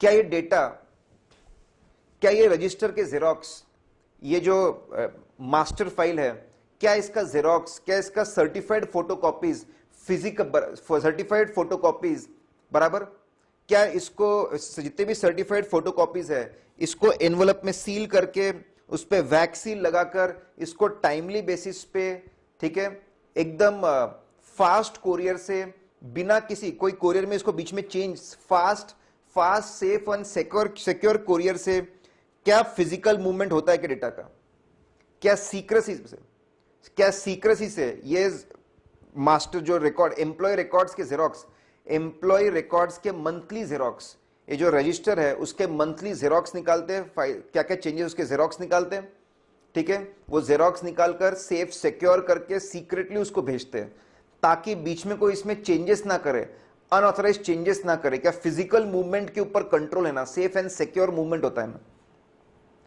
प्रॉपर कोऑर्डिनेशन, जैसे ही वहां पे पहुंच जाता है ये पूरा, उसके जो जेरोक्स पहुंच जाता है, क्या सर्विस ऑर्गेनाइजेशन के लोग, सर्विस ब्यूरो के लोग क्या कोऑर्डिनेशन बराबर रखते हैं? क्या कि भाई इस बार 4 नए लोग आए हैं ना, 4 नए लोगों का एडिशन हुआ है ना, न्यू अपॉइंटमेंट्स है ना, 3 लोग रिटायर हुए हैं ना, 2 लोग टर्मिनेट हुए हैं ना, 1 बंदे का ट्रांसफर हुआ है ना, दोनों क्या उसको कंफर्म करते हैं कि इतने ही चेंजेस है ना, इतना ही अटेंडेंस है ना, इतना बोनस है ना, इतना आपका टैक्स रेट है ना, प्रोविडेंट फंड है ना, ये पॉलिसी है ना। जितना दोनों के अंदर इंटरेक्शन अच्छा रहेगा उतनी गलती होने के चांस कम हो जाएंगे। क्या प्रॉपर कोऑर्डिनेशन इंटरेक्शन है? ठीक है। फिर क्या प्रोसेसिंग करने के बाद वो सही आदमी को ईमेल करते हैं? सैलरी डेटा बहुत कॉन्फिडेंशियल होता है, आउटपुट लिमिटेड लोगों को होना चाहिए, ऑथराइज लोगों को होना चाहिए, जो रिस्पॉन्सिबल लोग उनको ही होना चाहिए। Output should be send only to limited people, those who are authorised, सबको नहीं जाना चाहिए डेटा ईमेल। तो वो लोग प्रोसेसिंग करते, सर्विस ऑर्गेनाइजेशन डेटा मिलने के बाद प्रोसेसिंग करते और फिर ईमेल करते। वो लोग फाइल भेजते अलग ही फॉर्मेट में। क्या हम लोग वो फाइल प्रॉपर फॉर्मेट में कन्वर्ट करते ना? क्या उनके फाइल फॉर्मेट से आने के बाद हम उसको प्रॉपर एक्सेल में कन्वर्ट होते ना? क्या कन्वर्जन एक्यूरेटली होता है ना? कन्वर्जन करने का हमारा तरीका बिल्कुल सही है ना? क्या हम उनकी सैलरी की जो फाइल है उसको चेक करते हैं ना? 10 एम्प्लॉय को रैंडमली सिलेक्ट करके उनकी सैलरी रिकंप्यूट करके देखनी चाहिए। 10 एम्प्लॉयज को रैंडमली हमने देखना चाहिए कि उनकी सैलरी बराबर कैलकुलेट हो रही ना, ये हमने चेक करना चाहिए। और जब आपको लगता है कि बहुत एरर्स दिख रहे हैं तो कब रिजेक्ट करना, एरर्स कितने परसेंटेज के ऊपर रहे तो नहीं रिजेक्शन, प्रोसेसिंग बराबर नहीं है, वापस करके भेजो। और ये पूरे सिस्टम को रेगुलर बेस पे चेक किया जाता है ना। अगर आप ऑब्जर्व करते हो कि आउटसोर्सिंग हुई है, बीपीओ केपीओज है, तो आपने, मैं एक एक करके, नंबर 1, मास्टर जो फाइल है, एम्प्लॉयज की फाइल है, एग्जांपल के तौर पे, एग्जांपल लिया मैंने सैलरी प्रोसेसिंग का, whether master files are properly created, maintained, ठीक है, and are they accurate and complete, वो चेक करना चाहिए। Whether physical movement of data is safe and secure, whether there is a proper communication, coordination, interaction between both of them, whether the output is given to safe to limited number of people, authorized people only, whether we recheck, we verify and recheck the output which is received manually, whether we have an appropriate rejection procedure when we don't like the file received from them, and whether we regularly check this whole system, whether the softwares are working properly. Correct. तो this was a complete EDP का वाला chapter, ठीक है। हमने initially changes in the EDP department, changes in the audit, whether the audit has become easy, audit trail में changes पड़े, फिर हमने सिस्टम कैसे समझना, general EDP controls, application EDP controls, review of controls पढ़ा, रिलायबिलिटी ऑफ कंट्रोल्स पढ़ा, फिर हमने ऑडिट अप्रोचेस पढ़े, हमने कैट पढ़ा, और आखिरी में हम लोगों ने सर्विस ब्यूरो पढ़ा। इतना आप पढ़ते हो, that is more than sufficient.